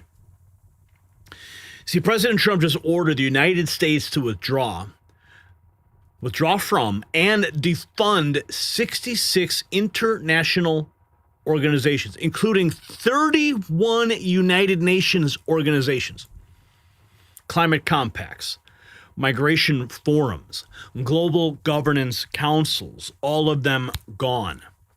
The checkbook slamming shut. You see, for decades, American taxpayers have funded, and you may not even know this, funded international organizations that have actively worked against American interests. Climate enforcement bodies that strangled our energy sector. Migration forums that pressured open borders, global governance councils that told us how to run our country. We paid for the privilege of being lectured and undermined. That era is now officially over. The memorandum cites Executive Order 14199 and confirms that the Secretary of State completed a full review of every international organization receiving U.S. funds. After deliberation with the cabinet, the president made the final determination. Dozens of these entities are contrary to American interests. Now, Section 2 of that memo is the kill list. And when you see the names, you're going to understand why the global establishment's freaking out and why the mainstream media is silent. This is not symbolic. This is called execution. You see, when the global order shakes, you want to be standing on solid ground. That's why I trust my Patriot Supply. Right now, they've got a special deal on their 3-month emergency food kit. Save $100 while supplies last, over 2,000 calories a day for 90 days, real meals, not freeze-dried mush. Packed into sturdy buckets, lasts up to 25 years, made right here in the good old U.S. of A. You're going to get fast free shipping, disaster replacement guarantee. Go to preparewithgary.com. Link down below. Get prepared. Get peace of mind. Now, I'm going to present to you some of what was axed. But what's wild is the fact that when we searched, we could only find an obscure news channel covering this topic. Really. Nobody wanted to cover it. And I will confirm to you right here, because I am in the White House press corps, that every single member of the White House press corps received the same email. They all got the memo. But none of them wanted to talk about it.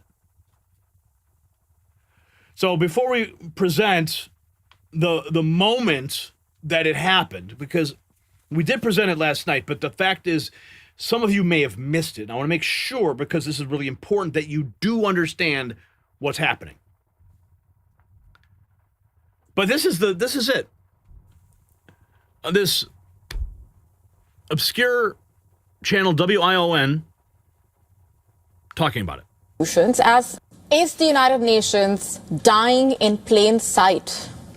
Because the United States is once again stepping away from the very institutions meant to hold the international system together, raising fresh doubts about whether agencies like the United Nations still have a future. The Trump administration has announced withdrawal from dozens of international bodies, many of them linked directly to the United Nations. President Trump has signed an executive order suspending U.S. support for 66 international organizations. Execute Order 66! That's what it is, folks. President Trump just issued Order 66. And he's going right after every single globalist. Okay, I understand the analogy doesn't necessarily work because Order 66 was issued by Senator Palpatine to go and kill all the Jedi. I understand that. I'm not comparing President Trump to the Emperor here, but the parallels are the same. Okay? Execute Order 66. Here's the moment it went down. Threats. I just got an email from the White House that is pretty remarkable. And I'm going to pull it up for you here so you can see it for yourself with your own eyes. This just came in from the White House to my personal email, as I am a member of the White House press corps, for immediate release. Memorandum for the heads of executive departments and agencies. Listen to this. Subject: withdrawing the United States from international organizations, conventions, and treaties that are contrary to the interests of the United States. By the authority vested in me as president, by the Constitution and the laws of the United States of America, I hereby direct Section 1 purpose. On February 4th, 2025, I issued Executive Order 14199, withdrawing the United States from and ending funding to certain United Nations organizations and reviewing United States support for all international organizations. That executive order directed the Secretary of State, in consultation with the United States representative to the United Nations, to conduct a review of all international intergovernmental organizations of which the United States is a member and provides any type of funding or other support, and all conventions and treaties to which the United States is party, to determine which organizations, conventions, and treaties are contrary to the interests of the United States. The Secretary of State has reported his findings as required by Executive Order 14199. Section B, I have considered the Secretary of State's report, and after deliberating with my cabinet, I have determined that it is contrary to the interests of the United States to remain a member of, participate in, or otherwise provide support to the organizations listed in Section 2 of this memorandum. Oh boy. Section 2.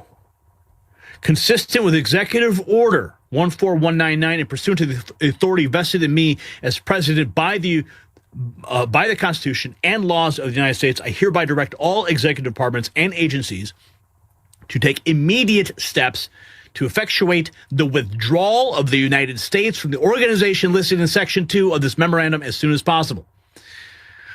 What is Section 2? We haven't even got there yet.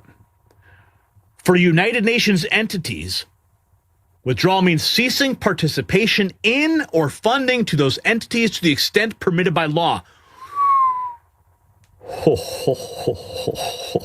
For United Nations entities. What is Section 2? Here we go. My review of further findings of the Secretary of State remains ongoing. Section 2. Organizations from which the United States shall withdraw. A. Non-United Nations organizations. 24/7 Carbon-Free Energy Compact. Done. Colombo Plan Council. Done. Commission for Environmental Cooperation. Done. Education Cannot Wait. Done. European Center for Excellence for Countering Hybrid Threats. Done. Forum of European National Highway Research Laboratories. Done. Freedom Online Coalition. Axed. Global Community Engagement and Resilience Fund. Goodbye. Global Counterterrorism Forum. Gone. Global Forum on Cyber Expertise. Gone. Global Forum on Migration and Deployment. Gone. Inter-American Institute for Global Change Research. Done. Intergovernmental Forum on Mining, Minerals, Metals, and Sustainable Development. Done. Intergovernmental Panel on Climate Change gets the axe. Intergovernmental Science Policy Platform on Biodiversity and Ecosystem Services gets the axe. International Center for the Study of the Preservation of the Restoration of Cultural Property. Done. I mean, this sounds like a wish list of these sounds like all organizations that are consumed with climate and you have to do a cultural acknowledgement, a land acknowledgement. You see these ridiculous things. International Cotton Advisory Committee, they're getting the axe. International Development Law Organization, gone. International Energy Forum, International Federation of Arts, Councils, and Culture Agencies gets the axe. International Institute for Democracy and Electoral Assistance. Holy cow, this list goes on and on. International Lead and Zinc Study Group, International Renewable Energy Agency, International Solar Alliance, International Tropical Timber Organization, International Union for Conservation of Nature, Pan American Institute of Geography and History, Partnership for Atlantic Cooperation. I mean, this goes on and on. Regional Cooperation Agreement on Combating Piracy and Armed Robbery Against Ships in Asia. They're getting the axe too. Regional Cooperation Council. Renewable Energy Policy Network for the 21st Century, axed. Science and Technology Center in Ukraine. Yeah, that's where your money was going. Secretariat of Pacific Regional Environmental Program, Venice Commission of the Council of Europe, United Nations organizations. Holy cow. The United Nations is getting defunded. What I just read to you were non-UN. Now we're going into the United Nations. The Department of Economic and Social Affairs, UN Economic and Social Council, the ECOSOC, Economic Commission for Africa, ECOSOC, Economic Commission for Latin America and the Caribbean, Economic and Social Commission for Asia, the Pacific, Economic Social Commission for Western Asia, International Law Commission, International Residual Mechanism for Criminal Tribunals, the International Trade Center, Office of the Special Advisor of Africa, Office of the Special Representative of the Secretary General for Children in Armed Conflict, gone. Office of the Special Representative of the Secretary General on Sexual Violence and Conflict, gone. Office of the Special Representative of the Secretary General on Violence Against Children, Peacebuilding Commission, Peacebuilding Fund, Permanent Forum on People of African Descent, UN Alliance of Civilizations. I mean, guys, this list goes on and on and on and on, all the way. So the implementation guidance, the Secretary of State shall provide additional guidance as needed to agencies when implementing this memorandum. Nothing in this memorandum shall be construed to impair or otherwise affect the authority granted by law to an executive department or agency or the head thereof. The functions of the Director of Office of Management and Budget relating to budgetary, administrative, legal procedures. Wow. Dude, President Trump just gutted the entire international community at 5:51 p.m. on January 7th, 2026, withdrawing the United States from international organizations, conventions, and treaties, contrary to the interests of the United States. So they reviewed all these organizations and found all of them to be contrary to the interests of the United States and gave them the boot. I just got an email from the White House that is pretty remarkable. Remarkable indeed. Giving them the boot. You're fired. President Trump has said goodbye to 66 anti-American toxic organizations, including 31 UN agencies. President Trump has previously withdrawn from the World Health Organization. The woke folks are outraged. Other countries should follow. Get us out of the UN. Never liked it. Team America has withdrawn from 66 anti-American international organizations. Let's see. CNBC TV 18. Never heard of that one. They covered it. Because so much for that. Well, yes, they will exit treaties or conventions with around 66 organizations. That's the word coming in from the White House. You see, where's the domestic media on this? It's all international. It looks like it's Indian press. Only people covering this? A lot of them which relate to climate change and energy transition as well. They plan to withdraw from several international organizations because it does not serve their purpose or does not agree with the policy of the US government as well. One of them is an Indian-based entity, which is International Solar Alliance, which is a global initiative which was co-founded with France by India in 2015 as well. The alliance is, of course, focusing on a lot of solar energy, the finance there as well, mobilizing technology and policy coordination majorly in developing countries, and it had been making... So let the French, let the Indian pay for it themselves. Why do we have to pay for it? That's the point. President Trump killing 66 UN organizations, withdrawing the U.S. Nick Harper, SABC News, following this memorandum. even further. And if countries are not willing to fall in line with that, he is making it clear he is willing not to be a part of whatever they are selling. And therefore... Okay, again, do you see this? This is all international coverage.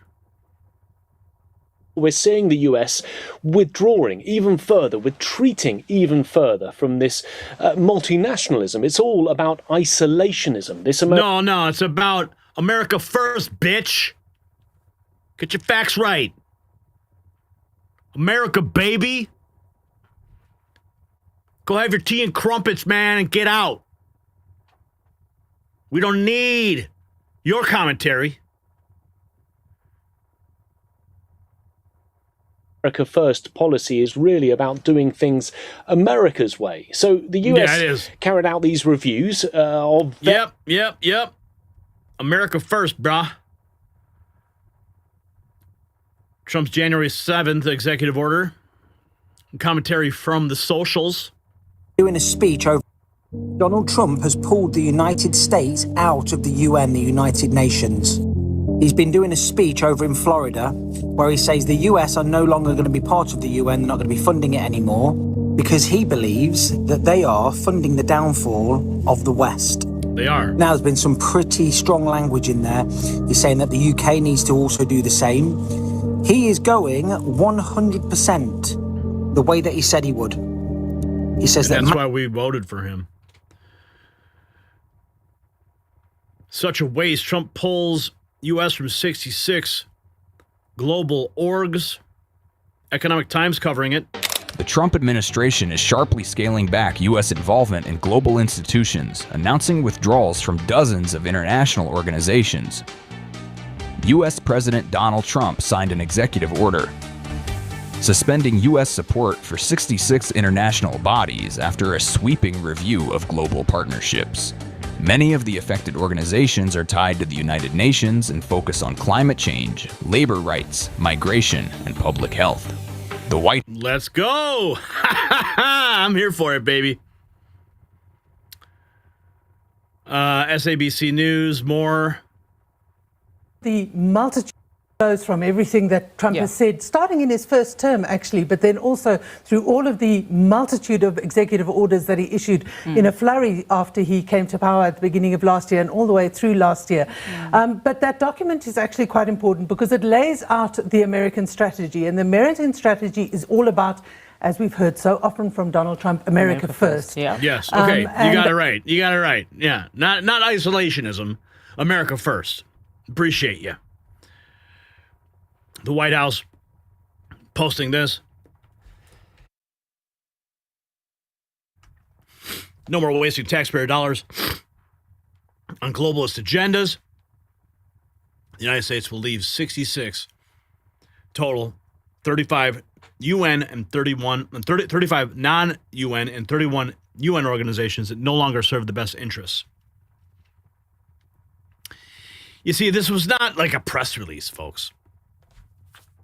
This was not a campaign promise. This was a binding directive that ordered every federal agency to immediately effectuate withdrawal from 66 international organizations. No loopholes, no slow roll, no ambiguity.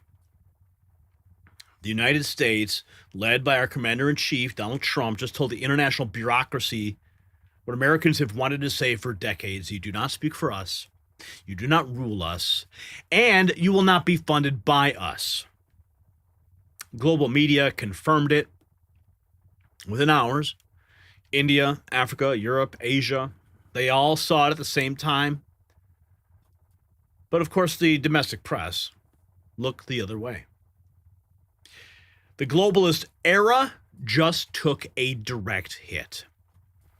You see, the American people have been paying to be managed by unelected foreign bureaucrats for far too long. Climate bodies that killed jobs, migration forums that pushed open borders, governance councils that treated American sovereignty as an obstacle to overcome. We funded them, we legitimized them, and we use our own money to undermine ourselves. Bye-bye. That's all over now. President Trump didn't just sign a symbolic withdrawal. He ordered a full cabinet-level review, identified 66 organizations working against American interests, and cut them all out in one stroke of a pen. 35 non-UN bodies, 31 UN entities, treaties terminated, funding severed, sovereignty reclaimed. The White House said it plainly. No more wasting taxpayer dollars on globalist agendas. So do you think these organizations, we should have left them sooner? Yes or no? Tell me in the comments. And show the world you stand by America by grabbing some gear from our merch shop. It's linked down below.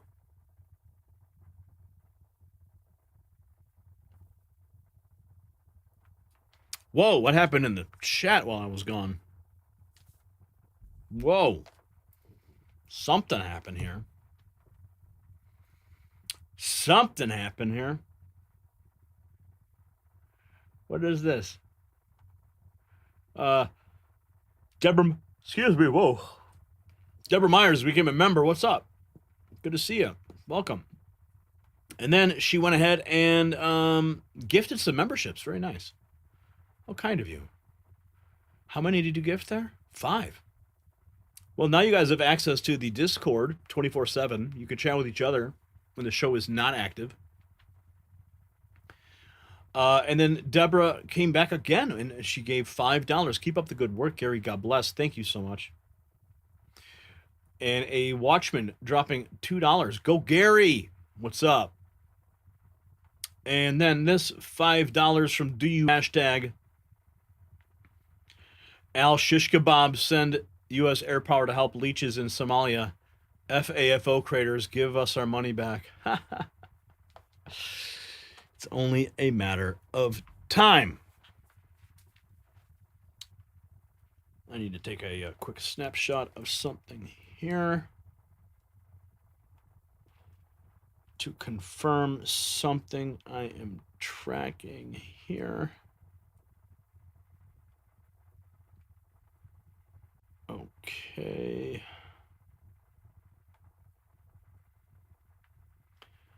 Okay, and now we're going to continue with the show. Let me just see something here. Huh. Interesting. 1364. Huh. Okay. All right, where are we going from here? Where are we at? What topic are we on? I don't even remember. What was that? Topic 3? Okay. Pair character lying on his side, raising his arms. Prism. What's up? $5. Thank you for that. Thank you, sincerely. All right, we're going into the latest on Venezuela and continue the conversation and tracking of this important story.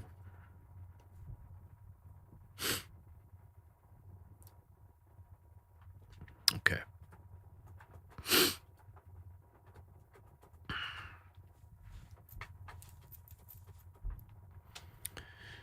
The corporate press thought they had a perfect scandal. Anonymous sources, palace intrigue, a director of national intelligence allegedly cut out of military planning, aides supposedly joking that D&I stood for do not invite. It was a great story, but there was only a problem. None of it was true. The vice president stepping to the podium in the briefing room unexpectedly and incinerated the entire narrative in under 60 seconds. What really happened in Venezuela, why China is freaking out, is the story that they don't want you to know. Because if the media's lies go unchallenged, every future military operation becomes a political hostage situation. Anonymous leaks designed to manufacture dissent, fake stories about internal chaos meant to paralyze decision-making. That's the playbook that they tried to run on Venezuela. The vice president shut it down publicly, confirming that he was fully involved in the planning, as involved as the president wanted him to be. He confirmed D&I Gabbard was not excluded, that both claims were complete fabrications. Meanwhile, The Senate rushed through a war powers resolution claiming to limit the president's authority, but as the vice president said, plainly, the War Powers Act is fundamentally a fake and unconstitutional law. The Constitution does give the commander-in-chief authority to defend American interests. Congress declares war. It doesn't micromanage operations, you see. The media wanted a scandal, but instead they got a lesson in the Constitution. You see, when the world gets unstable, you don't want to be caught off guard. That's why I trust my Patriot Supply, because right now they've got a special deal on their 3-month emergency food kit. Save $100 while supplies last. Over 2,000 calories a day for 90 days. Breakfast, lunch, dinner, drinks, and snacks packed in sturdy buckets last up to 25 years. Made right here in the USA. Fast free shipping, disaster replacement guarantee. Go to preparedwithgary.com right now. Get prepared and get peace of mind. But here's what the media is not wanting you to focus on. You see, the operation worked. China hurt horribly. See, just before the Venezuela action, Beijing publicly declared it would not give up an inch of its gains in Latin America. And then what happened? Trump moved. Maduro was neutralized and China lost a critical foothold in the Western Hemisphere. That is why Beijing issued what they called a final warning against the so-called illegal U.S. blockade. That's not diplomatic language, that's called panic. The U.S. ambassador to NATO confirming the strategy. The president's first foreign policy priority is the Western Hemisphere. New oil and trade deals are taking shape that prioritize American products and American industry. China is being cut out. Finally. Now, what do we have here? We have the House Speaker, Mike Johnson, talking about the war powers. Now, Victoria writes, every single step President Trump has taken related to Venezuela, the EU, Saudis, Russia, Ukraine, China, and keeping America safe is constitutional. The War Powers Act, officially known as the War Powers Resolution of 1973, is a federal law designed to limit the U.S. president's ability to engage military forces without congressional approval. It was enacted in response to concerns over the Vietnam War and aims to restore the balance of power between Congress and the president regarding military actions. The president can deploy U.S. armed forces into action only with a declaration of war by Congress, specific statutory authorization, a national emergency created by an attack on the U.S. or its forces. You see that? The president must notify Congress within 48 hours of deploying troops. Ongoing reports are required every 6 months during military engagements. Military forces cannot remain in action for more than 60 days without congressional authorization. An additional 30-day withdrawal period is allowed if Congress does not authorize continued military action. Introduced by Congressman Clement Zablocki, the resolution passed with bipartisan support. It was vetoed by Nixon, but it was overridden by Congress, becoming law in 1973, November 7th. The act reflects the constitutional division of power. Congress has the authority to declare war and fund military operation. The president serves as commander-in-chief, responsible for leading military operations. War Powers Act has been a subject of debate regarding its effectiveness and constitutionality, with various presidents challenging its provisions over the years. So let's go to the House Speaker Johnson, see what he has to say. Even assembling the game. With regard to the war powers and the compliance with federal law, we are not at war. We do not have U.S. armed forces in Venezuela, and we are not occupying that country. The Constitution gives Congress the power to declare war, that is true. But it also vests the President of the United States with vast authorities as Commander-in-Chief. Despite the claims by some of my colleagues, under the War Powers Act, there is no requirement for prior congressional approval or prior notification. And in fact, in this case, the intelligence was so sensitive, the conditions had to be perfect, there was no predetermination of when exactly it would occur. And if there had been prior notice, even assembling the Gang of Eight, for example, during the December holiday, it would have set off alerts and very likely might have been a leaked situation which could have caused great damage to our forces, our troops there. Any claims to the contrary about the War Powers Act either misunderstand the statute and longstanding precedent, or they're just being disingenuous. I mean, think about this too. Think about this. The seditious six, right? Put out a video telling troops to disobey orders. Right? So here we have a debate that's going on where they're claiming the actions were unconstitutional. So had that gotten out, that this debate was raging, that entire operation could have been foiled because people may have believed it, but have been misinformed as to the facts of the law, and then emboldened by the seditious six. Remember the video they put out? Do you see the stakes? Do you see where we're at right now at this juncture? At this juncture? Not gonna be prudent, right? No, it ain't gonna be prudent to allow an operation like that to get leaked and then publicly debated when he has the full authority to do so. And then suddenly you've got troops questioning the commander-in-chief.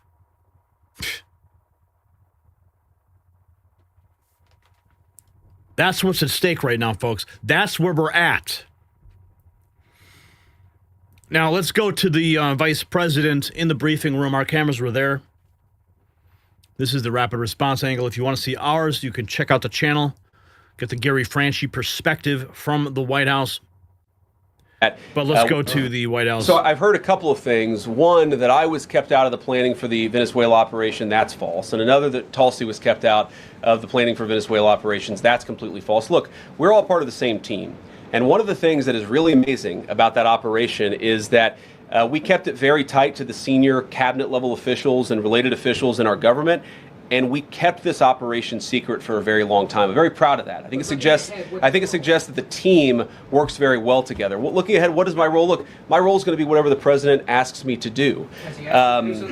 Well, every other day, I'm chairing the meeting that we do on this among White House principals to talk about next steps to try to ensure that Venezuela is stable. And as the president has directed us to do, to ensure that the new Venezuelan government actually listens to the United States and does what the United States needs it to do under our country's best interest. So I'm going to be as involved as the president wants me to be. So far, that's been very involved. And I'll keep on doing that so long as the president asks me to do it. So I've heard a couple of things. Yep. JD Vance torching the media again.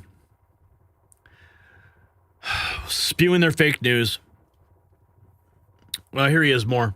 Every president, technicality than any disagreement in policy. If you look at the people who actually voted, every single one of them have supported the administration's plan. Second of all, as the president, I believe himself has already said, every president, Democrat or Republican, believes the War Powers Act is fundamentally a fake and unconstitutional law. It's not going to change anything about how we conduct foreign policy over the next couple of weeks, the next couple of months. And that'll continue to be how we approach things. Go ahead. Technicality than any disagreement in policy. If you look. Yep, we're going to keep going. Doesn't matter. China issuing a final warning against the illegal U.S. blockade of Venezuela. Yeah. Just cook the Panda Express, girl. Of international.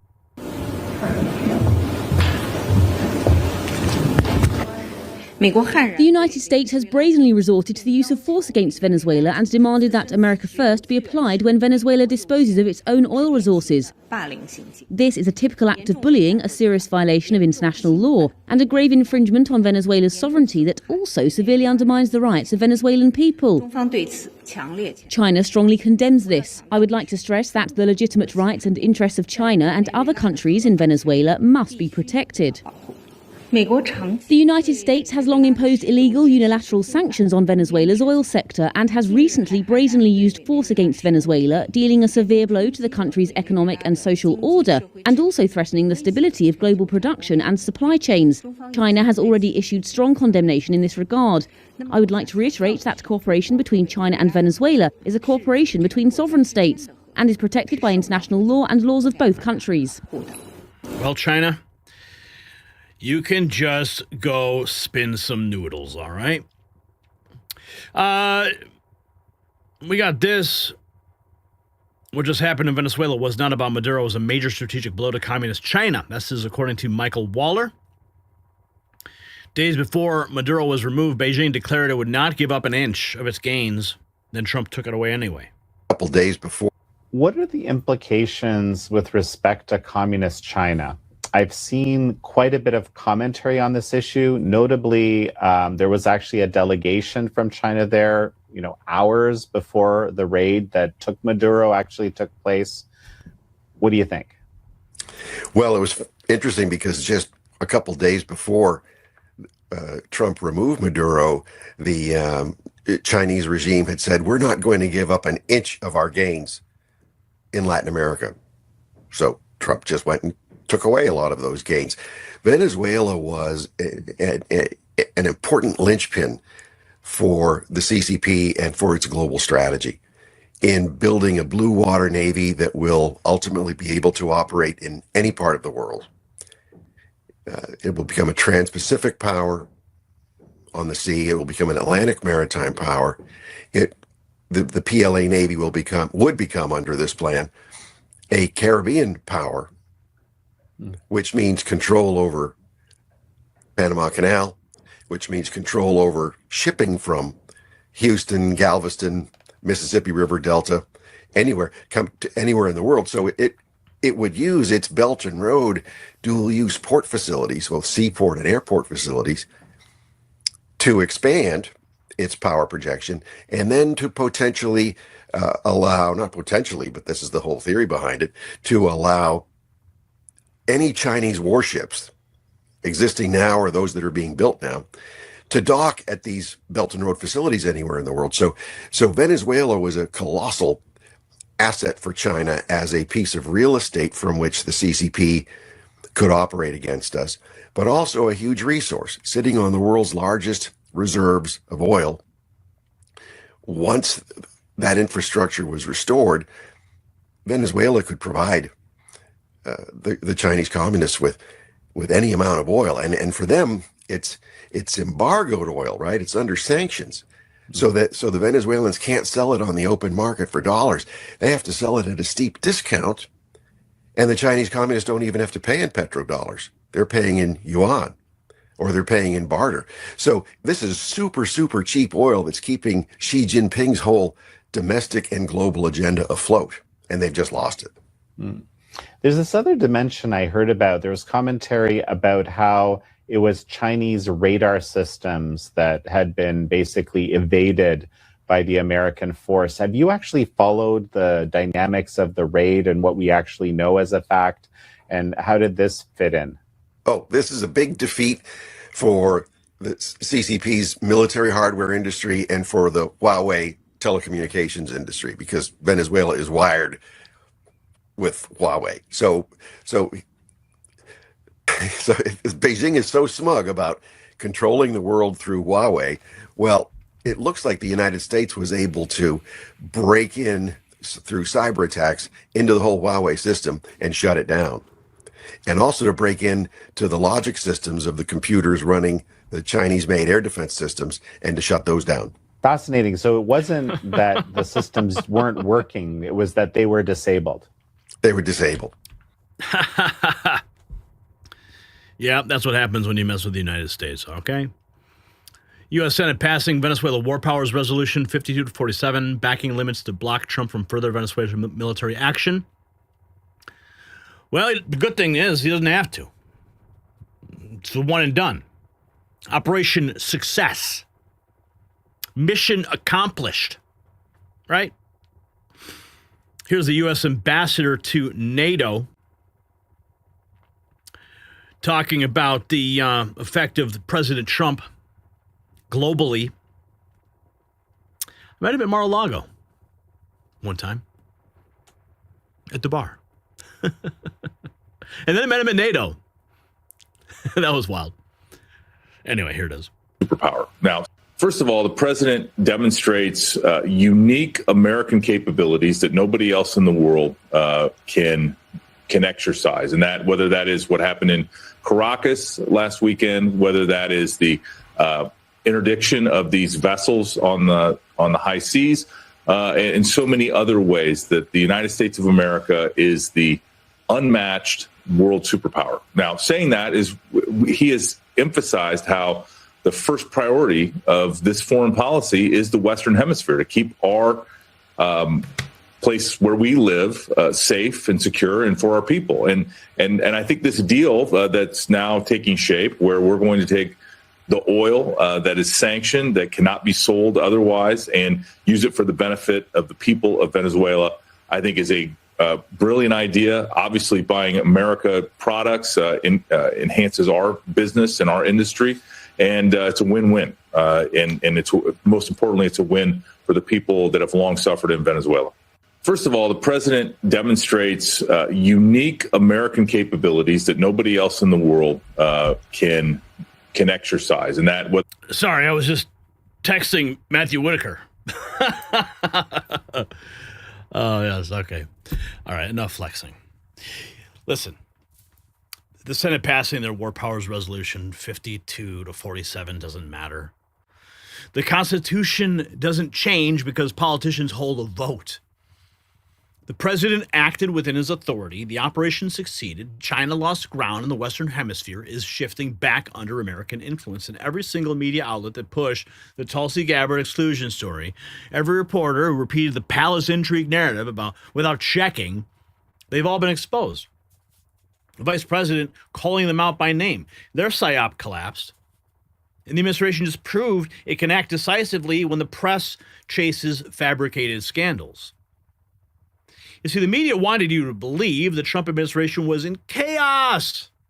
They wanted you to think Tulsi Gabbard was sidelined. They wanted you to believe Venezuela was some kind of rogue operation that violated the Constitution. Every single piece of that narrative was a lie. The vice president confirming full involvement from the DNI. Called the War Powers Act fake and unconstitutional, and while reporters chased anonymous sources, the actual operation delivered a devastating blow to Chinese influence in Latin America. Beijing, they're furious because years of strategic investment just evaporated. The Western Hemisphere is being locked into an American-led economic orbit.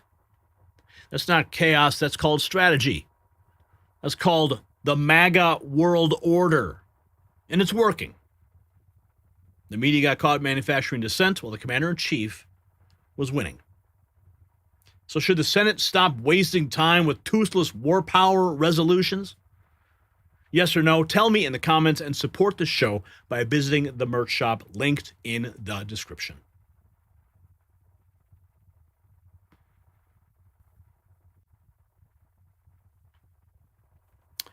Okay, checking in on the super chats here.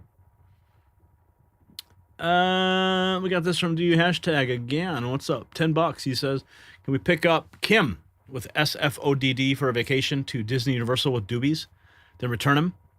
The Denmark leader too? I mean, President Trump just invited the Colombian president to the White House. Did he really?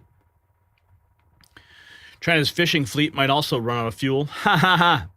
DU hashtag again. Like the fleets near our ally, Argentina's coast. And then another one, $2. Do you hashtag the deep state's mysterious 5149 election rigging? Right on. Okay. It's getting late here. We got one more segment to hit. And then we're going to close out the show. This did happen earlier in the week, but it does bear an impact on you and me. All right.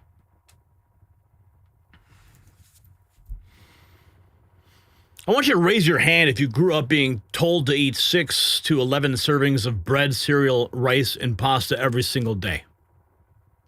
Yeah, me too.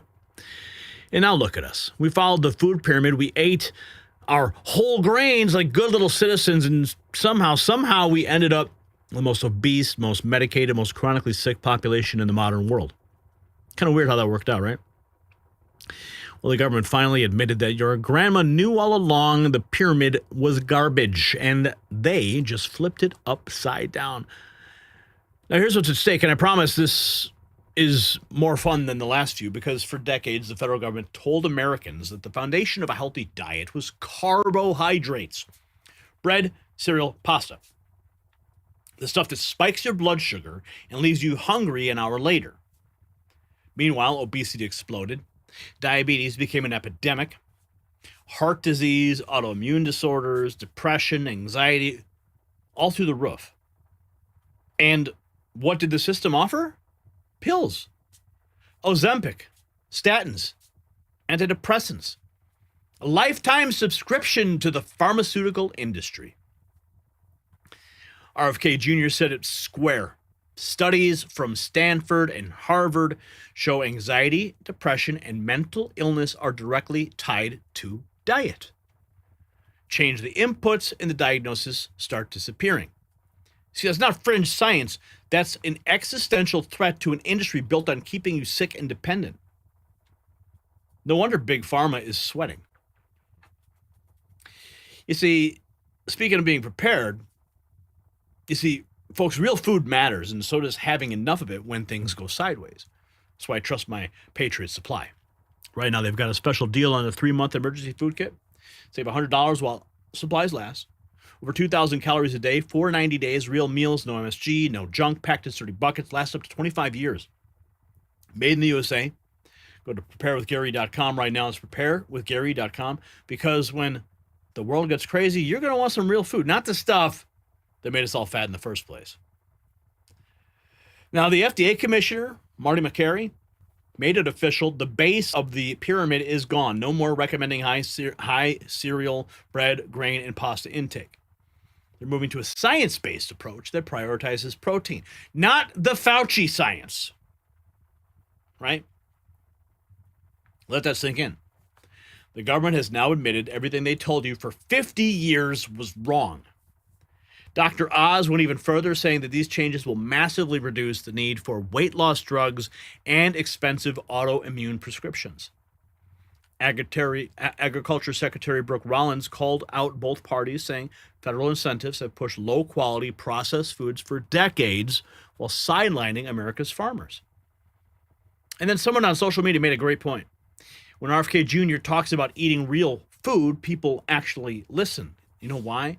Because he looks like the result of his own advice. Can't say that about every health official that we've had, right? Now, here is, so this is the corrupt history, the food guide. Remember this? The guide to daily food choices. Fats and oils and sweets used sparingly. Milk, yogurt, cheese, only 2 to 3 servings.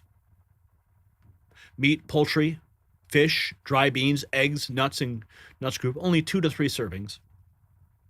Vegetables, 3 to 5. Fruit group, 2 to 4. 6 to 11 servings of bread, cereal, rice, and pasta. That is the corrupt history. Don't you love it how they make it into a pyramid? Just like the Illuminati, right? Sure, that's no coincidence.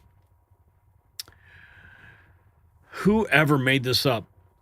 1970s food pyramid should be investigated. This is what it looks like then. This is what it looks like now, I guess. Protein, dairy, healthy fats, vegetables, and fruits. So protein and vegetables and fruits right at the top. Whole grains down at the bottom. And if you look at it, it makes sense. The most nutrient-dense foods all the way at the very top. You can just see it.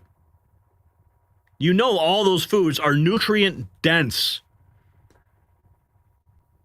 How many breads have you eaten that are not? Let's go to the...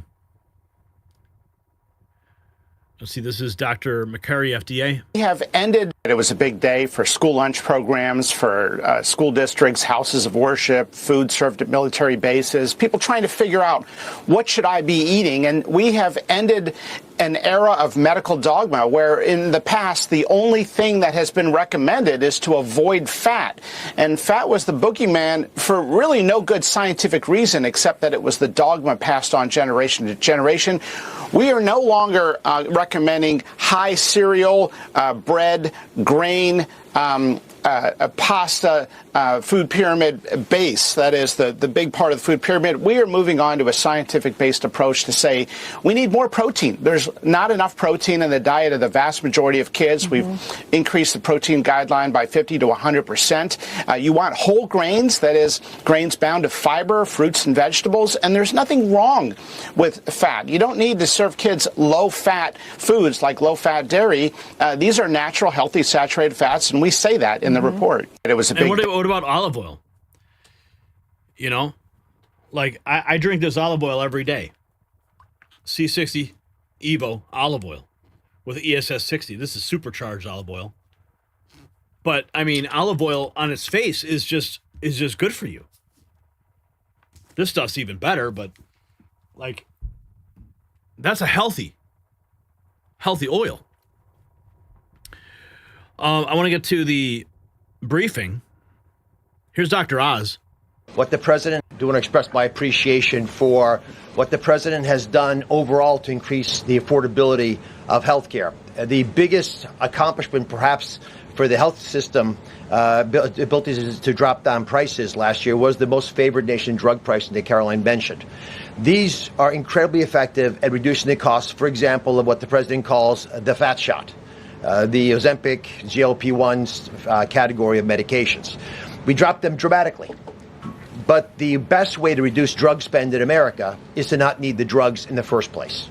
What you're hearing today with these dietary guideline adjustments are going to be massively effective, and not just dropping the need for us to buy these weight loss drugs, but buy these expensive drugs for autoimmune problems. We have evidence that food is medicine when it comes to conditions for various mental health issues, from Alzheimer's and depression to fundamental realities of how children learn in school. I do want to express my appreciation for what the president has done. Here is the HHS Secretary RFK Jr. talking with Laura Ingraham. People to eat. Puts red meat and veggies at the top. It moves the grains to the bottom. Tell us why. Red meat, protein, eggs, poultry, any kind of healthy protein. Today, about 50% of the calories that our children eat are ultra-processed food or highly refined carbohydrates, and it's literally poisoning them. And that is the result of a food pyramid that was driven by mercantile impulses that put Fruit Loops at the top of the fruit pyramid. We now have a science-based food pyramid that is based upon the most recent best science. And it's telling people to eat proteins, eat a lot of fruits and vegetables and whole grains. And that is going to transform the American dietary culture. Madam Secretary, puts red meat and veggie. Transformative of the dietary culture of this nation. So the entire nation is going to get healthy again. Make America healthy again. Secretary Rollins, here we go. Crisis in our nation. America is in the middle of the worst chronic health crisis in our nation's history. Over 40% of the roughly 73 million children in the United States have at least one chronic health condition, and nearly 90% of healthcare spending goes toward treating people with chronic disease. Secretary Kennedy mentioned that, but it is really important to keep underscoring that fact. This crisis is unacceptable. It prevents Americans from living healthy and happy lives. And for decades under both Republicans and Democrats, federal incentives have promoted low quality, highly processed foods and pharmaceutical interventions instead of prevention. As a result, nutrient-dense whole foods grown by America's farmers and ranchers have been increasingly displaced. The Trump administration is acutely aware of this danger, and today this announcement is making a major step in doing something about it. Thankfully, the solution is simple and should be non-controversial. Eat real food. This is the main message of the new Dietary Guidelines for Americans 2025 to 2030, which encourage households and schools to prioritize whole, nutrient-dense foods. That means more protein, more dairy, more healthy fats, more whole grains, more fruits and vegetables, whether they are fresh, frozen, canned, or dried. We are finally putting real food back at the center of the American diet. Real food that nourishes the body, restores health, fuels energy, and builds strength. This pivot also leans into the abundant, affordable, and healthy food supply already available from America's incredible farmers and ranchers. By making milk, raising cattle, and growing wholesome fruits, vegetables, and grains, they hold the key to solving our national health crisis. We're going to solve our own problem just by shifting how we eat.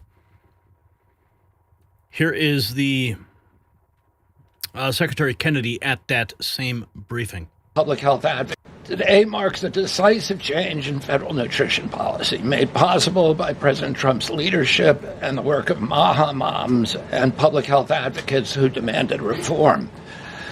Today, in accordance with President Trump's directive, Brooke and I will release the Dietary Guidelines for Americans 2025 to 2030, the most significant reset of federal nutrition policy in history. These guidelines replace corporate-driven assumptions with common sense goals and gold standard scientific integrity. These new guidelines will revolutionize our nation's food culture and make America healthy again. For decades, Americans have grown sicker while healthcare costs have soared. The reason is clear. The hard truth is that our government has been lying to us to protect corporate profit-taking, telling us that these food-like substances were beneficial to public health. Federal policy promoted and subsidized highly processed foods and refined carbohydrates and turned a blind eye to the disastrous consequences. Today, the lies stop. The new guidelines recognize that whole, nutrient-dense food is the most effective path to better health and lower healthcare costs. Protein and healthy fats are essential and were wrongly discouraged in prior dietary guidelines. We are ending the war on saturated fats. Diets rich in vegetables and fruits reduce disease risk more effectively than many drugs. Whole grains outperform refined carbohydrates. Added sugars, especially sugar-sweetened beverages, drive metabolic disease, and today our government declares war on added sugar. Highly processed foods loaded with additives, added sugar, and excess salt damage health and should be avoided. As Secretary of Health and Human Services, my message is clear: eat real food. Nothing matters more for healthcare outcomes, economic productivity, military readiness, and fiscal stability. The dietary guidelines shape dozens of federal feeding programs, including Head Start.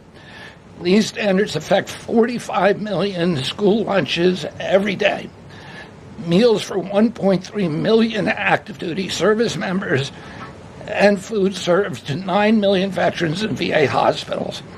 Today begins the work of aligning those programs with affordable, whole, nutrient-dense food.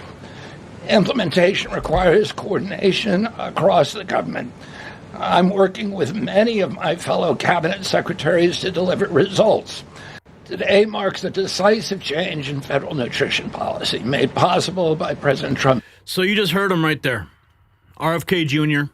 calling this the most significant reset of federal nutrition policy in history. This administration, day in and day out, is just changing the face of this nation. Physically. RFK Jr. is right. Press Secretary confirming it. The guidelines are built on science and hard facts, not special interests or partisan ideology. Real science. Not the trust the science version. They got the website set up, realfood.gov. The old pyramid, you know, it kept Americans sick from the bottom up. Carbs at the foundation, sugar and everything. And a pharmacy on every corner ready to sell you the cure for what the food gave you. The business model took a hit just now. The pyramid got flipped. Proteins at the base. Real food is back. Big Pharma just lost a whole lot of future customers.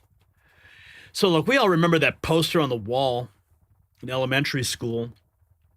The food pyramid, eat your grain, trust the experts, and we did, and we trusted them. They made us fat and sick and dependent on medications to fix what the food broke in the first place. This is not a conspiracy theory. That's what the government just admitted. RFK Jr. and the Maha movement didn't just tweak the guidelines, they flipped the entire pyramid upside down. Protein at the base, real food over processed garbage, science over corporate interests.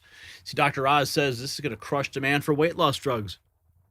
Big Pharma's freaking because prevention doesn't generate recurring revenue.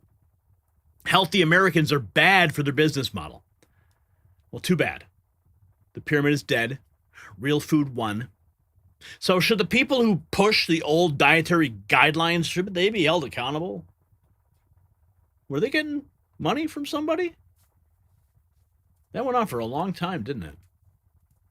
Let's talk about it in the comments and grab some gear from the merch shop. It's linked below.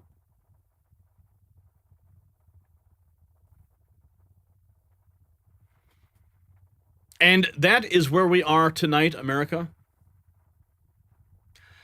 And we have another one from DU hashtag here, $5.